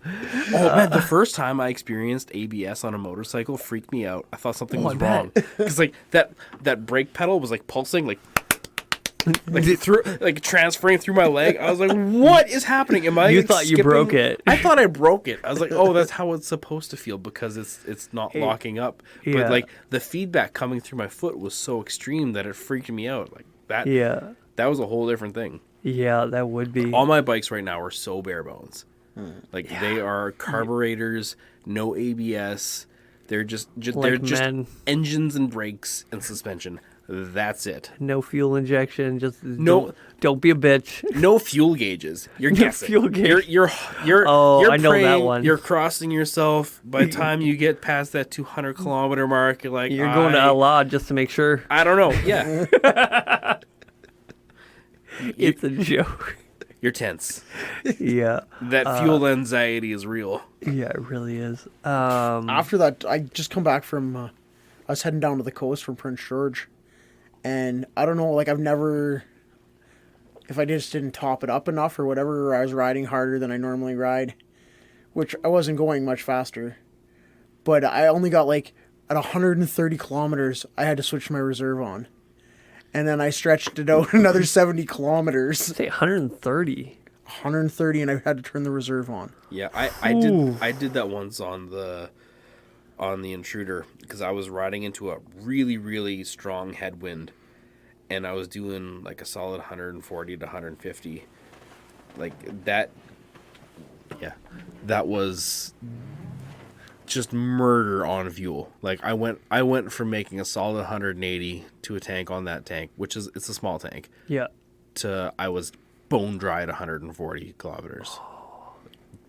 That wind makes all the difference in the world. But I had the same problem for a while with the Valkyrie, because what is that sound? That is The sorry, dryer. my dryer just finishing. Oh, that is the most, Remember that's 15 the most minutes ago? dad thing It to said happen. 15 minutes ago. An It said hour 7 and a half. minutes or 5 minutes before that, too. That is the most dad thing to happen All since right. we started this podcast. Yeah, sorry. My podcast recording area is right next to my laundry room, and if you didn't hear the laundry going, then you're not fucking paying attention. It's all your fault. All right. So Anyway. you were on E. Well, riding in Rosie Yeah. for a while there, like that thing's got a supercharger, a giant ass Mikuni carb that replaced the 6 Honda carbs that came with the bike.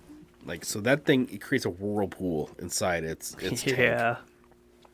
But for the while I first got it, it was running so rich that every time I hit the throttle, it was kicking out black smoke behind the bike. It was like a diesel truck. It was ridiculous. I remember seeing it. I think I felt it at one point. You're like smelling raw fuel. Yeah. And it was the coolest look. I loved it until I realized how much it was killing my fuel mileage. My bike died from Fort St. John before it got to Chetwynd. Oh, I remember that ride. Empty. That big ass tank of fuel. We had to. I threw half that fuel out my tailpipes unburned. Yeah. It was ridiculous. So we had to lean it out a bit, and it took a bit to find the sweet spot there. Thankfully, our brother Pullover is Oh, Paul is so good. he's a mad scientist when it comes to screwing with old sketchy bikes. He's a madman. He really is. I love him. I love him, but he's a fucking freak. Like, Pullover, if you're listening to this, He's cheers. probably not. He's too nice of a guy. But he's crazy though too. You're Like, right, he is crazy. There's part of me that thinks he would love it. He'd love this podcast. Yeah, but he would never say anything. I know. But that's him. He doesn't say stuff. He exists his own life in his own life. He's a unicorn. He doesn't care what other people think. He doesn't throw himself out there. He's a real man. He really is. He doesn't need your validation. He really that's what I appreciate about him. He is a guy who he knows who. It seems as if he knows who he is. I don't want to accuse him unfairly, but he really does come across as Know what I somebody love who about knows him, who though? the fuck he is. Know what I really love about Pullover? Is when you shave his mustache off, He looks he's the spitting image of Abe Lincoln. fucking Abraham. There's one time at a run, 2017. dude, yeah, in Edmonton, and he decided to shave his mustache and just keep his chin strap beard, and he put a top hat on. Fucking He was Abe Abe. He Lincoln. was He biker almost Abe lost. Lincoln. He almost lost Pullover. It was freaking amazing. Yeah. Need to get Okay. him one of those like hat helmets. So we're gonna. Top hat Could you get a helmets. top hat helmet? That would be amazing. That would be amazing. Okay, so now that we've gotten Paul to listen, because we're going to Okay, send him you know this what? one. So, you know how Sikhs are able to skirt around the helmet law Yeah. because of the turban. Religious yeah, the turban significance. being a religious head garb and having religious freedom in the world. Okay, so hear me out. I'm listening. I hate helmets. We start a cult with our own religious headgear. Does it involve not wearing headgear? It's just got to be something more comfortable than a helmet. Yeah, but then you have to wear it all the time. That's There's the a downside. price. There's a price to pay to be visionary. Okay, come on, think bigger. Think bigger. You see, here's the problem: is because I love. Plus, we get all that sweet cult money. Cult money. Cult Monty. That cult Monty. That cult Monty. That cult Step money. one. Step Money. one, start Then cult. we, Step two, Two. profit. yeah, but then we got to come up with like a charismatic leader, and you're not fucking. I can do it. We're far too lazy. We don't have the I don't have know. the follow through. I know I am lazy, but I think I can do it. Hey, If I have the proper motivation, what do you think of Kool-Aid? Do you like Kool-Aid? great. I love Kool-Aid. Great. Great. I did have a Kool-Aid today. You know what? No, fuck that. Fruit punch. Fruit punch Kool-Aid. Breaking the mold. That sounds like a cult leader to me. I know. We gotta have our own deal. We are going to talk about cults. Eventually, Yeah, we're going to talk about cults. we gotta do an episode about cults. Oh, it's going to be so That's good. Now That's a big can of worms. that we've established that Harleyism is a cult. Some people it is, yeah. You Well, go too it's far. because they're so married to the brand. It's just like people who are married to the Japanese brand. They're married to the idea that goes behind it. They don't actually fucking care. They just need to be part of a community bigger than themselves. Dude, people Okay, that so- don't own Harleys are rocking Harley shirts, and We it's all like part know of their that personality. guy. We You know what know I mean? that guy, and we're like, They- "Oh, what kind of they- bike do you ride?" they He's like, take- "Oh, I don't actually ride a Harley." Fuck They you, then. take off the Take it off. Take off the Honda badge of their bike and put on a Harley shirt and try and pass. It's like a gay guy trying to pass her straight. Am I passing? Oh my god. I love your chrome. Can I taste it? I what? That's amazing. I just made that up. I have no idea. Did you work hard on that bike? Can I watch? Oh, Nice tailpipe. that brings me to an interesting question. Do you think there's a gay person who listens to this? Nothing against them. I'm just curious. Earnestly. I don't know. If you are, welcome. Oh, well, shit. Let us know. Like, welcome. Hope we don't offend you too much. We're going to fucking offend you eventually, Okay. I'm sure. We're not out to offend you, but it's going to happen. You did it right into the fucking mic. Yeah, sorry. That wasn't thinking. That was... that was thinking. That was nose blowing you know- ASMR right there. There's a lot of Americans who find Sorry, that was blowing... awful. A lot of Americans think that blowing your nose is a huge form of, not disrespect, but it's unnecessary, so they hide themselves away, and they pull away from groups or whatever, just to get away to do that. Probably a lot more pleasant than what I just did. Fucking I right, could see the logic there. we hear you, and we apologize on behalf of Dirty D. Dirty yeah. B. No, Dirty B. Or Dirty Mike and the Boys. We can rename the podcast Dirty Mike and the Boys. Just inflate my ego just a little more, because it would be like, oh, it's all about me, and you're just here. You know that's what it would do. I know, you're already the producer and shit. Producer, executor, The executor. executor. Sorry, what were we talking about I before I don't blew my nose? Fucking remember. Speaking of cults, I see it on the board. Yes. Yeah, okay. we have we have the tiniest whiteboard in existence that we have crammed all of our podcast ideas into. But yes, cults is one of them, and I did put 3 exclamation just marks about to say. beside it. I'm It's excited. the only one I'm with 3 excited about that exclamation one. marks. Heck, we've already chosen our drink of choice. Yeah, but I think that one's gonna make us some enemies. I don't know. I don't think it will. Well, depends. Because we have to look at it from an analytical It point depends of view. how honest we're gonna be. No. Where do we draw the line on a cult? The Do you thing like is, and that's exactly it. We have to look at what it actually means to be part of one. What does it look like individual? Like you can be part. Okay, in Quebec they have this thing where they call anything that is not the Catholic Church a sect, and anything that is considered a sect is a cult. Is a section, right? And so, what do we define it as a cult? And we have to look at it that way. What do we look at it as?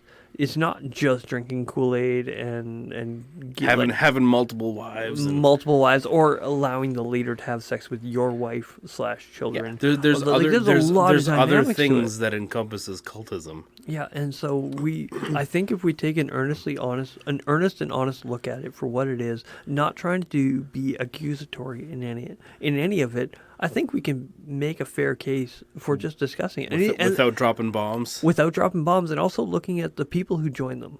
Like looking at, okay, as individuals, what draws Other people than to Harley, it. because obviously they're a cult. Yes. Anyway.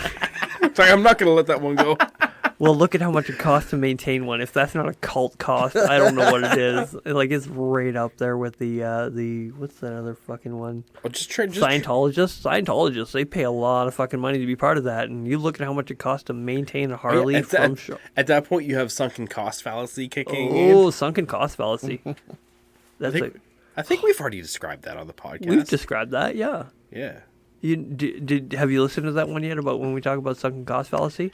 He already said he only sleeps. Listen, No, Okay. I only caught bits and pieces. All right, so the idea of sunken cost fallacy is I'm going to continue doing this because I've invested so much money into doing it. So I can't pull out, otherwise the money that I've invested into it is a waste of money. Fuck, that's my entire life. Time to do cocaine! It was all or nothing, yeah.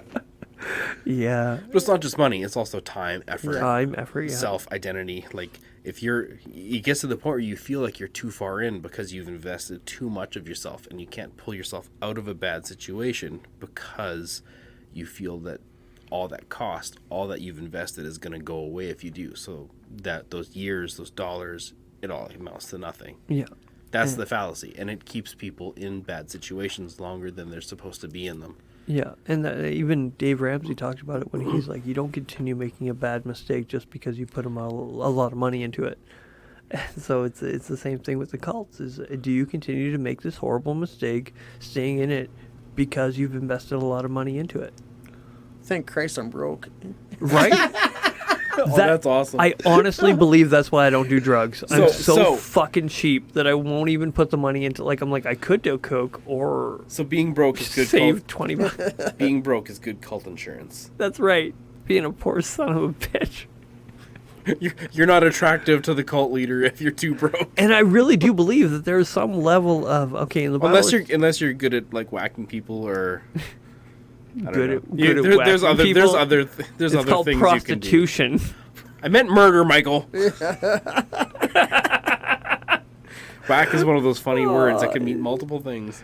Yeah. So I do feel like sometimes when the Bible talks about God keeps us from temptation we cannot handle, it talks about things that we can't handle, and I think sometimes he's like, I'm gonna fucking keep you broke because you're too dumb. You're too dumb to handle any money because you're gonna put it in the wrong spot and you're gonna like waste it and you're gonna become part of a cult or do tons of cocaine. And I feel like that's where God brought me. It sucks to be you. Well, then he gave me another addiction, and it's called a motorcycle. Oh, and yeah. that thing sucks just as much money as dope ever did. Yeah. Now I don't make near as much as I did before, so it's like...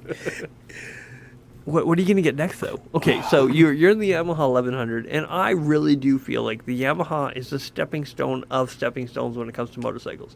No one ever, like, dreams of, oh, man, fucking one day I'm going to have a Yamaha 1100. But that depends, though. That depends what you're into. Because, like, for certain people, a Yamaha R1 is the pinnacle. Yeah. Right? Like, they're thinking of that. They're thinking of Valentino Rossi. They're thinking, like, racing pedigree. Like, that's the sport bike they want. Yeah, but what is Yamaha's equivalency of the R1? Is the Yamaha Venture the R1 is a Yamaha. I know. No, I'm talking about the cruiser equivalency. Is the I'm guessing the Yamaha Venture 1900cc. The Yamaha R1 is like the Yamaha 6. Yamaha 6 is a 600cc R1. It's equivalent body style, body formation, and all that stuff. But it's not the R1. Just like the 1100 it's a different thing though, because like when you're talking about those, like the 600 or the 500 class is an actual class of racing. Yes. Like you can take that motorcycle and you can go and race it against a whole bunch of other bikes that are in that class. Like it's not just a downgraded but R1. no one's ever going to see the Yamaha 6 or 5 plenty of people do. as the pinnacle. They're never going to... For plenty of people, the 6 is a pinnacle motorcycle. Then fine. Because they can send it around a track faster than they can an R1. Yes, because they're not as terrified of the top end. Because the top end of the R1 is so much higher than the R6 or the R5. But that's the thing. As individuals, you know that there's a bike that's more powerful that you could desire out there. Yeah, For me, but I'm just saying, because we were just busy saying that Harley's it isn't about the brand, it's about the bike. yes. So you can't just go ahead and say Okay. that for Yamaha the rules are different I because think it's not. I think I am projecting my bias against the 1100 because I don't like the seating position. I don't like the footing position. I don't like a lot yeah, of things that's out of the bike. one. That's one of the Yamahas out of like 15 or 16 models. Yes. Yeah. that are And all so- different. Yes. And but for me, I don't know anybody who's like, oh God, I can't wait to get an 1100.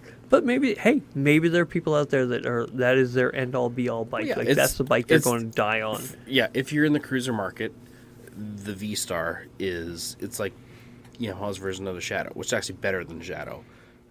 It's a hell of a lot better than Shadow. Which one? The equivalent mid 2000s, Because they like made an 7 1100 Shadow. the 700 or 11 Shadow, like they're all kind of the same. Like Yes. those entry level Harley clones. But again, like I said, I like the putting possession of the Honda compared to the Yamaha. Yamaha, I hate the putting possession on the 1100. But Yeah, that's even I'm different. I'm a midget though, so it's all good. But with me. Yeah, that- you that's can get away different with that. because Yeah. like our buddy Ryan, he bought one of the 1100 V Stars, and his Yeah. dad bought another 1100 V Star. The foot position is damn near a foot different on either one of them. Yes. and there's both stock motorcycles because they come in different trims. Yeah. What year was there a big year in the difference? In No, the year? it was just a difference in the trim package. Because I don't know the V twins the V Stars well enough to know which model's which. But let's say with there's the classic and the Silverado and classic Silverado. But like And the let's custom, I think. say with the Shadow, they've got the Phantom, they've got the Yeah. base Shadow, they've got the racy Shadow, they've got the toury kind of Shadow, the C, the R, the Yeah. They got X, whatever. Each one is the same basic chassis and engine, but comes with different fenders, different rims, different footing positions, and all that stuff, right? Yeah. So even in that, you'd say 1100, but if you've only experienced one of the trim packages, Yeah. then Maybe I've experienced the same trim package on multiple bikes because the really gay old man one. yeah, I don't like the ones. Okay, all the 1100s that I've tried to date, I have hated. I think that's the best way of putting it. But the thing is, I don't pay enough for close. I see V Star, I see Yamaha, I see 1100, and I'm like, okay, I'm probably not gonna like this, and most of the time I'm right. Now that being said, what I was going to reach to is what is your? Did I already ask this? What is your dream bike? What is the bike that you want to end up on? Are you leaning towards if you could like wind up dream, Like- dream. Okay, the let's- bike you let's die say on? There's two questions. What's the dream motorcycle, and what do you think is a realistic next step from the one you've got? Okay, Okay, yeah, the good so- honest question. Yeah. We'll go next step first. Next step, Honda VTX 1300. I like It's the a half I like step. the VTX, but like you It's said, it's a half step. step. I would like to go to an early 2000 Road Glide. Would be the step that I would probably aim towards. Even a Street Glide. But I prefer the shark nose. I like the fixed fairing. Oh, yeah. Plus those early twin cams sound freaking cool. Fucking Yeah. hell, They've they got the do. best Harley sound. They do. And it's a power upgrade, right? Like that's where I'm hurting in my bottom end, right? Like guys just take off on me, and I don't like that feeling. I don't like I when they're think that's going why that. you got rid of your Harley. Yeah, I got rid of my Harley because Mike on his stupid VTX was Just tearing. eating that Electroglide for lunch every time. I mean, one, you're a solid 80 pounds lighter than me, I was which just about to say. probably has a. But also, I mean, that thing with The extra weight. I had no bags, the aluminum aluminum. block, the liquid cooled engine, stuff like that. Like it actually made It was- way more peak horsepower than my 96 Yeah. Electroglide did. And I had nothing on that. I had no aftermarket parts, nothing in the way. But anyway, yeah. So that'd probably be my next step that I'd like to go to.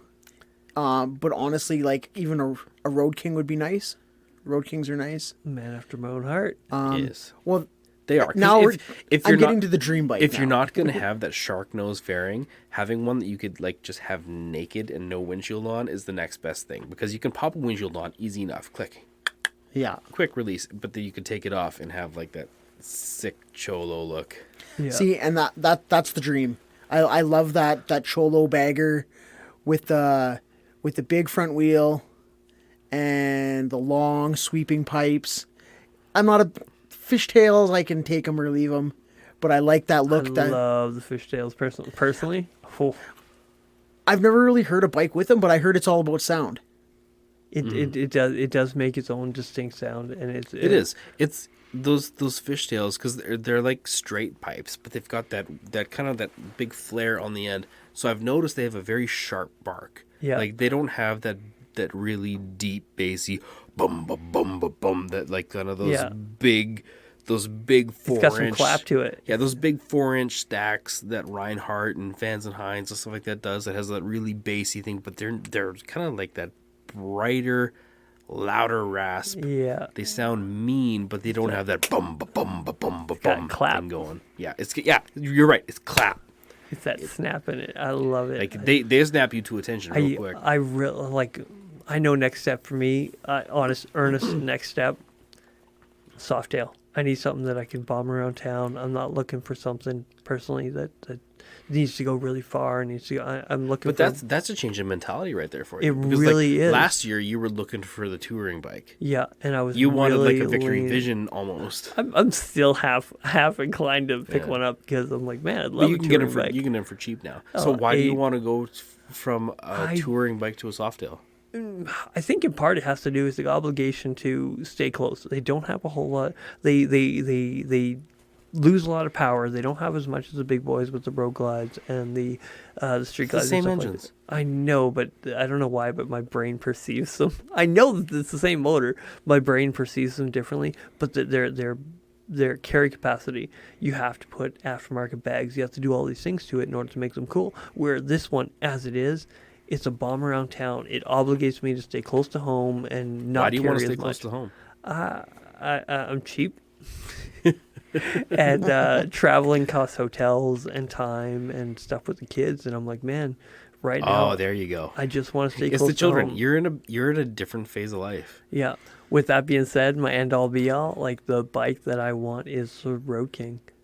You just throw some nice set of ape hangers on that thing, a half decent set of bags. So, what's the difference in price between a Road King and a Softail? Not much. Nothing. Why not just get the Road King? Not much. Like I said, just if you want to stay close to home, take your fucking windshield off. The wind pressure will keep you safe. 100%. Because I've ridden my bike without the windshield. I just took the windshield off my Valkyrie because I was Doesn't like, it just kick you? Yeah, because like I'm getting too fucking crazy. I need the wind pressure to keep me sane. Yeah. Plus, it looks cooler. It does look so much better. Yeah. I love my bike without a windshield. I even thought about taking all my extra shit off, like my cup holder. I have a cup holder because sometimes I take my bike to work, and I'm like, I'd like to take a coffee with me. And taking all that extra shit off is just so much better. Yeah. My windshield makes me feel like I'm riding an old man's bike, but like, and then it looks like an old man bike too. Yeah, and not just feel, but it looks. But when you're gonna travel, deflected. when you're gonna travel 10 hours on a motorcycle, at that point you don't really care how cool you look. You kind of want to get to where you're going without being bagged. Yeah, no one sees you going 150 or 120 down a highway. Like no one's like passing you on the highway like, oh god, he looks like an old man. But that's why I took that windshield off, because like going 140 on the highway with no windshield, like it feels so much faster than it does with a windshield. Okay. Right? Because like with the windshield, I want to do everything in get my bike impounded speeds. Yes. But without that windshield on, 140 kilometers an hour feels like my head wants to be ripped off my shoulders. Okay. That's I understand where you're coming from. I hate to seem travel in this sense, but you don't have fucking apes. With Nigel and I, without those, I'm sorry, but when you have ape hangers, you become a parachute. Well, you just catch every bit of wind. It's not us versus them. You know how it is. I'll say this: like without the windshield, that bike can go faster than with it. Yes. Like even though it's more pressure on my body, when you get above 200 kilometers an hour, allegedly. I love you. That's my job. Brother guy. Yeah, when you get above allegedly 200 kilometers an hour, without the windshield, the bike is more stable. Yeah. It will go that extra 35 kilometers an hour more Yeah. safely than with that fork mounted windshield on there, because at that speed, You're creating less drag. the circular air movement behind you starts to play games with that big sheet of plexiglass that are on the front of the bike. Yeah. Which is why I infinitely prefer road glides to street glides. Yeah, they got a when nice you slipstream. when you attach that fairing to the frame of the bike rather than to the front forks, you're keeping all that pressure mounted to the most stable part of your motorcycle rather than the part Right of to your the rear motorcycle. wheel, right? Yeah, rather than keeping all that pressure influencing the part that is steering the bike. Yeah. So that's why, like, even though comfort wise the windshield slows me down, I know that I can safely do insane speeds much more stably without that windshield than with it. What if you were to throw, like, because I know I've seen those FXR style, that'd be sick. the fixed fairing with that single light. Sorry. It's a fixed fairing, but it's like half the size of a road glide. Oh, I've seen those. Yeah. Those are interesting. Oh, they're freaking! I love them. You know what? I don't know how I feel about them. I like So- aesthetically, like looking at them. I'm like, I fucking don't know how I feel about that. The first time I saw an FXR, like an FXRT, the touring version of the FXR. It's an '80s Harley with that, like you said, that half size fixed fairing thing. I saw it at it was a swap meet in Edmonton that was put on by 81. If you don't know who that is, you're out of the loop. Yeah, fucking don't worry about Step it. your game up. Step your game up. But yeah, it was an 80. Whoops, sorry, hand talking. It was an 81 event, and I saw what I thought was a 80s Goldwing. Like, I thought it was a Goldwing. Oh yeah, they very looks like it. much. Yeah, it has the color. It kind of has some of the same angles because it was an early FXRT. But I saw the Death Head logo painted on it. I'm like, Well, that's not fucking right. I was like, wait. It broke my brain. I was like, no, they don't let them have those bikes. Like, I've never seen an 81 member with a Goldwing. Like, it just it broke my brain until I realized there's a V-twin in that, and it looks like a Harley V-twin. I don't know what's happening. Like, you got learned on that I got one. learned. You're Like, like, I was like, oh, this is a classic FXRT. Like, this is a very, like, they didn't make them for very long. Like, it's a very rare motorcycle, and an American is apple pie. doesn't Like, Wrench have something similar to that? well, he's got the new one, the SS Yeah. Lowrider. I don't think it's a lowrider. I think it was a Dyna or a lowrider that had an aftermarket one fitted on it because they're a little bit different. Okay. But yeah, Wouldn't surprise me.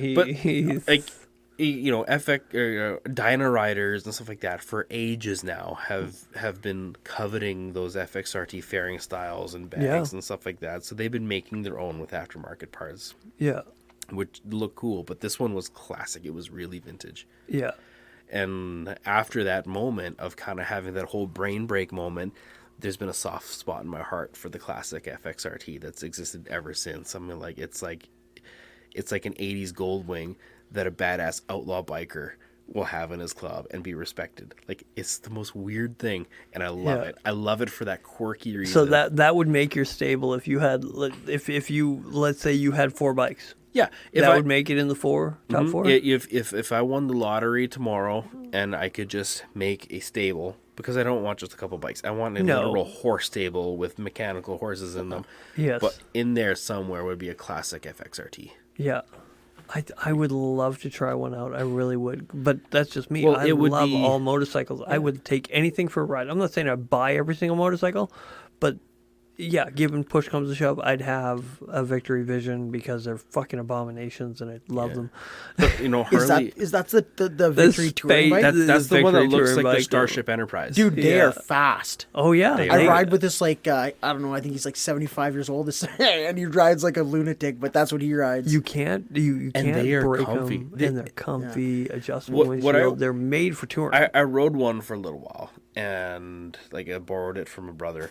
what really struck me about it once I was on it riding was how much motorcycle is in front of you. The tank is so long. The bars are so far in front of you. Like it's so weird because when you're so much real estate. when you're a Harley touring bike, you think this is a big motorcycle, this Electra Glide Classic or this big Road Glide Touring or CVO. You think it's a big motorcycle. You don't realize how compact the cockpit is. They shove a lot of bike in a small amount of space. Yeah, no, well, you're right there. The bars are there. The triple tree is right there. You're on top of the tank. But you hop on one of those Victory Visions, and it's like you're in like a warp time space thing where you're like, and like the whole thing's in front of you. I It's hope so that people weird. can see that.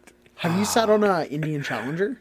Yeah, they're Yes, same thing. I sat on. Same thing, but same brand. It's Polaris, right? Like, Yeah. yeah.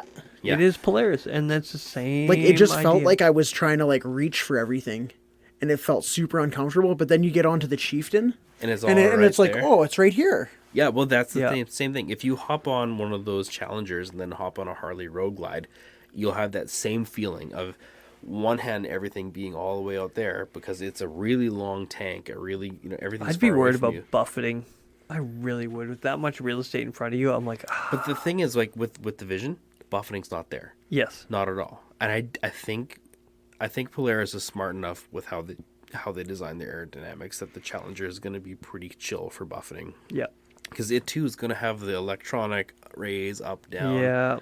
deal. It's a hyper engineered bike. And that fairing is big. It's chunky on there.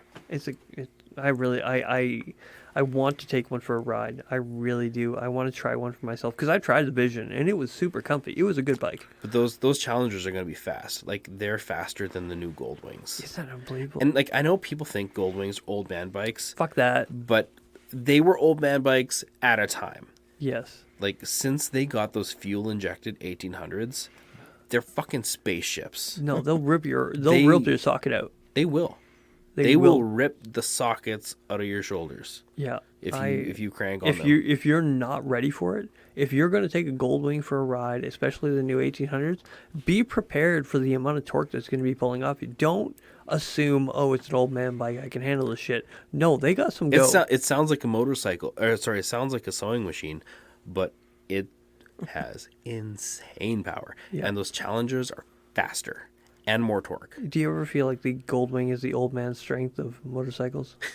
You know about old man strength. Like, you got that old man who will, like, grab you, and you're like, holy shit, this guy gets grip. That's the Goldwing. It's that hay bale strength. Yeah. If I you got a work for a day of my life. yeah, if you got that guy in your life who actually You knows how to millennials work, are soft. you just feel like somebody break your wrist when they grab you. That's the Goldwing. I don't think I could ride one of those Challengers without the taller handlebars. Like they would have Yeah, to go pull from back, here yeah. to up here. Yeah, I don't think I could do it. I don't think I could do that on any bike. Yeah, I have T-Rex arms. Like I'm a short, stocky man. Like I have the same build as you. Yeah. It's like I need to be on something that's a bit smaller, a bit more compact, unless I have things accommodated to me. Yeah, I love my right So, fingers. for me- I love your right fingers Yeah. too. They look good. For me, like what I really, really want in a motorcycle is to actually downgrade size-wise. It's like I ride a big motorcycle right Yeah. now. I want either an Indian Scout or I want a Ducati X Diavel. I Those- want high horsepower, small, nimble bike. Yeah, Those Scouts make crazy power and are crazy fast. 1100 They're fast. They're cc's. fast. They're faster than the Challengers yet. Yeah. Isn't that insane? And there's nothing to them. Like, that's a small little bike. I know. 1100 cc's, 100 horsepower. Like that. Honda's That's- doing the same thing with the Rebel. I know that. I think Harley's So doing the same I thing. went and with checked out the these. Rebels. We're wrong on the horsepower. Oh, really? They're down. They're about 85. Are they downgrading them? No, they're not downgrading them, but they're just stock. They're more like 85 to 90. Okay, that's still cool. That's still a lot of horsepower Yeah. for that size But of bike. They're more nimble. They'll eat a Scout for breakfast in the Really? twisties, but once you get to the straight line, the Scout Okay. just it's got way more. It's got way more of that torque and way more of that straight line speed. But See, I'm not even bothered by the styling of the Honda Rebel. no, I love it. It reminds me. it It's looks- very it- reminiscent of the V-Rod and stuff like that. Not even like it's its own thing. I'm talking about the tank shape.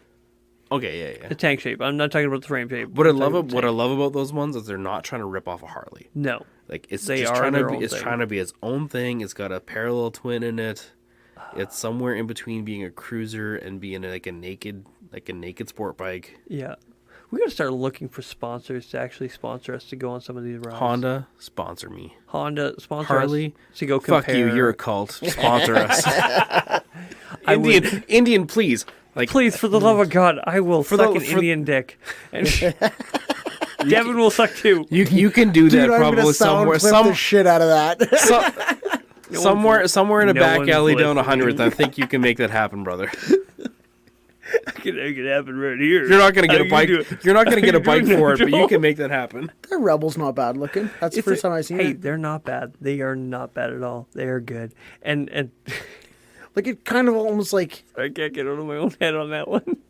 I like this new look that they're like the way you're starting to see more of the frames and stuff. Or, They're trying to make it almost more industrial looking. yeah, I was about to say like Mad Max kind of style, right? Yeah.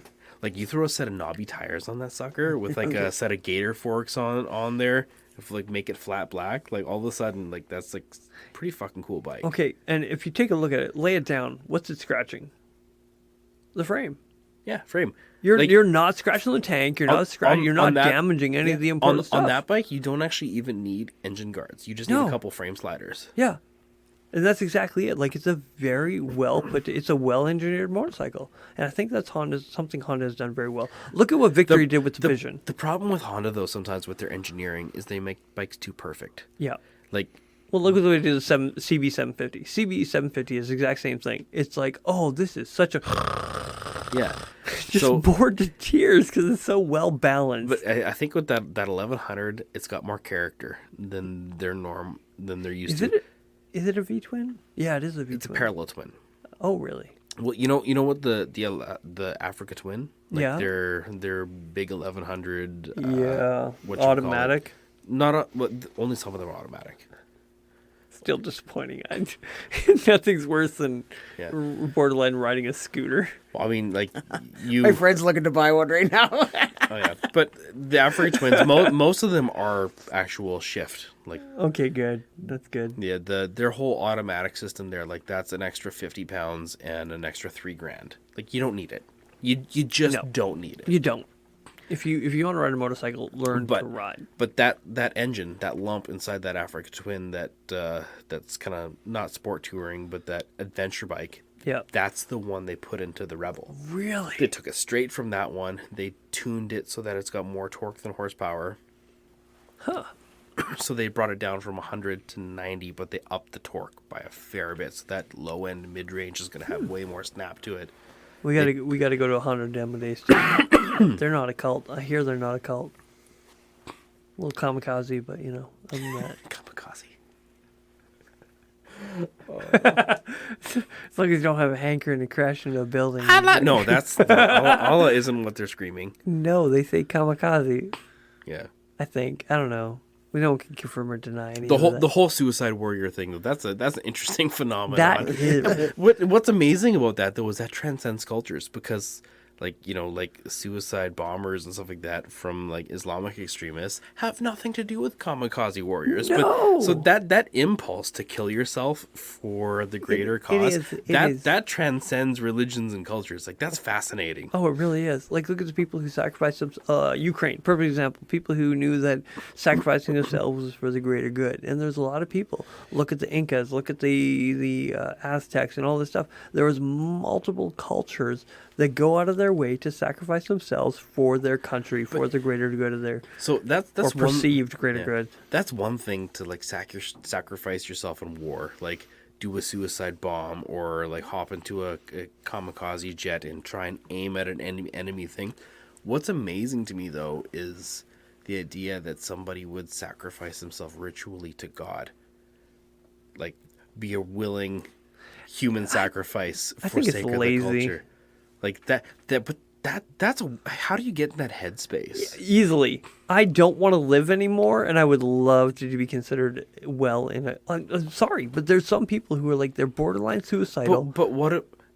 and they want to be perceived in a good light. And if I can do both, what I want is I don't want to try anymore. I'm tired of trying so hard. And if I can go out of my way and it's like I can be perceived well simultaneously. So what if you got everything going for you? What if you're treated well? What if you have no suicidal tendencies but are still convinced that it is the best good for everybody to go and have your throat slit at the altar? I don't know. Like I'm not afraid to say I don't know. That is a messed up headspace to be in because I do not know. I think it's in. I don't think it's right to consider everybody that would, in those I wouldn't cultures say consider themselves as suicidal and be like, well, I'll get myself over it. I volunteer. I don't think that's it. I think it's a different level of fanaticism. Yeah. I think there's two parts to it. I think there are, but I do believe that there are those people out there that are like, hey, I got nothing else going for me. Yeah, but they're everywhere and they're offing themselves off all the time. Yes, but yeah. That's a weird headspace. I couldn't imagine, like, I've been suicidal at points in my life, but like, you know, there's always that thread inside of you that wants to cling to life. It's more dealt in these emotional traumas and these whatever's going on, or these external circumstances that have brought you to this state of brokenness or whatever, right?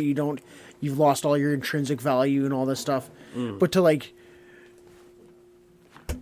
hey, I'm going to let this guy slit my throat and it's for the greater good. Yeah. I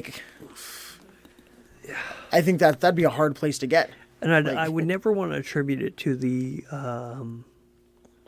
generational idea of, oh, they don't understand because it was part of that time and that place. And I'm like, no, it's still happening today.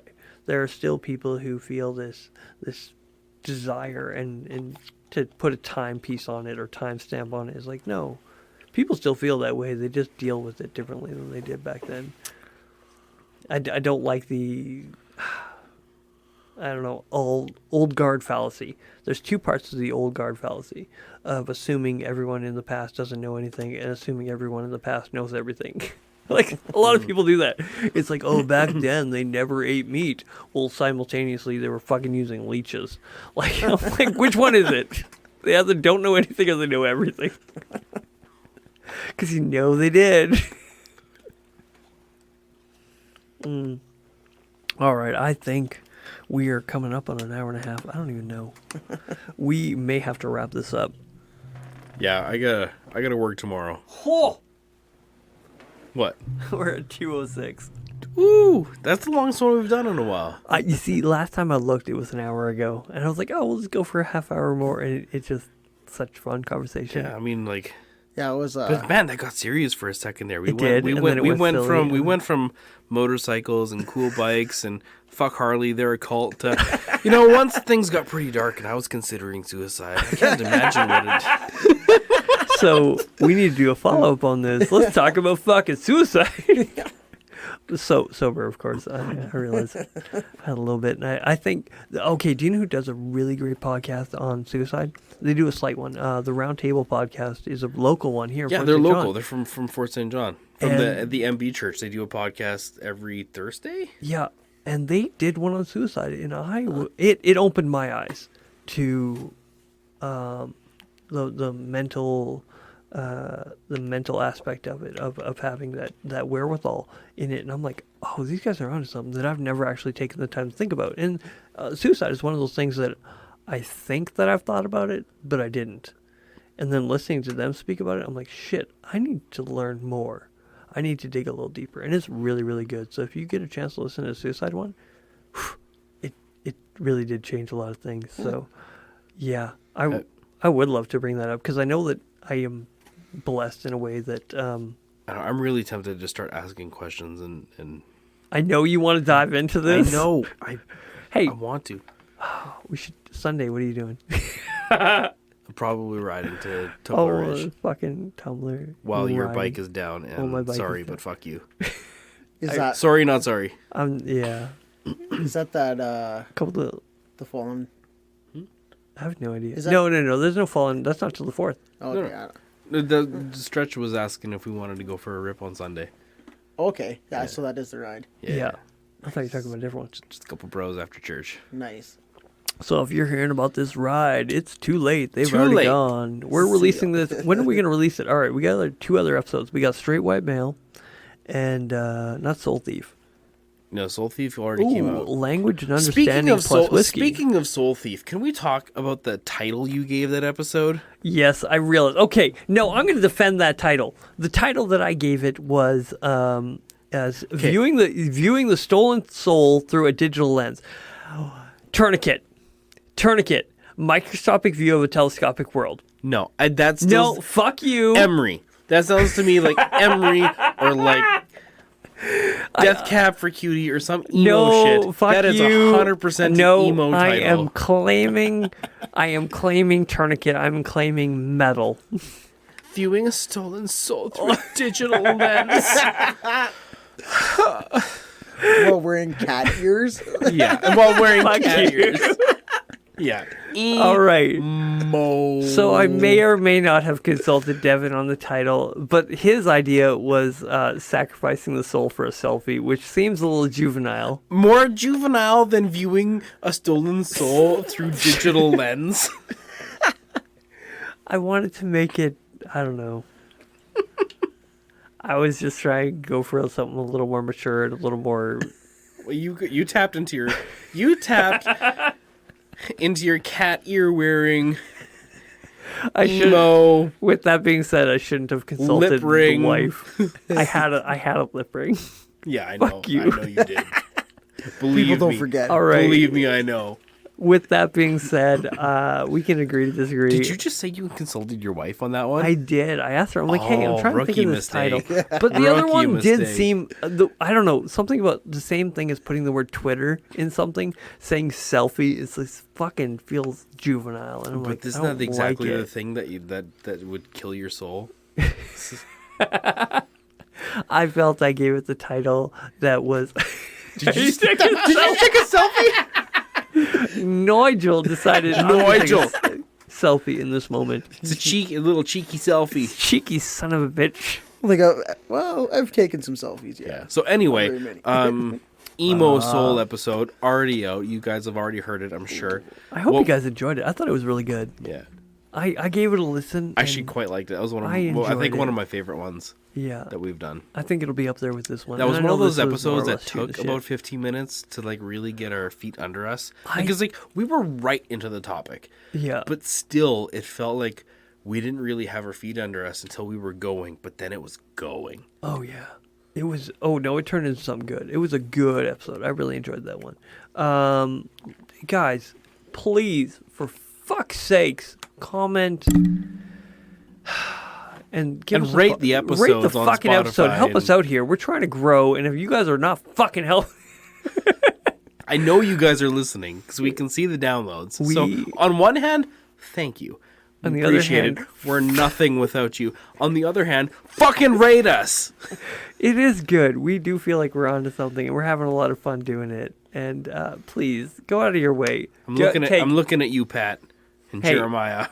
I don't know how many downloads we have. I do know how many. Sorry, I don't know how many ratings we have because fucking Spotify doesn't give us any information, and nobody's saying anything on iTunes.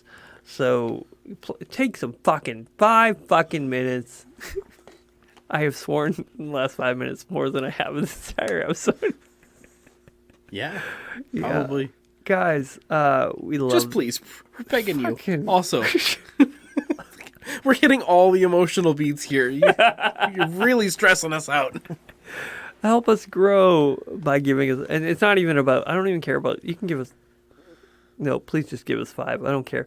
But what I'm saying is, we want more people to hear this We'll message. have like 21-star reviews. Like after this one, like fine, there you go. Fuck you too.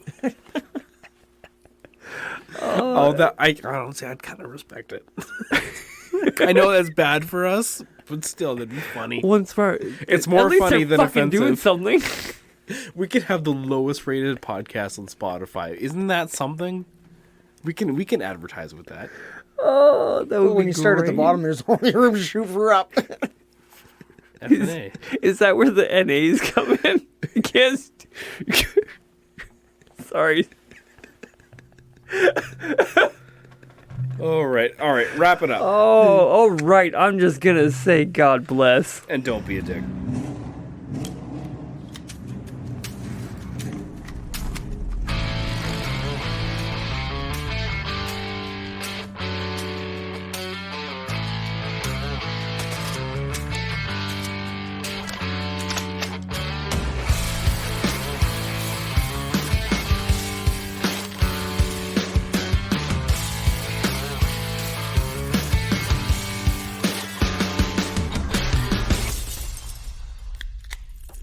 Music brought to us by Kirk the Riffer Wells with Liquid State Audio. He is the guitarist, the producer, and the mixing engineer. Thanks from Devin and Mike at the Blue Collar Philosophers podcast.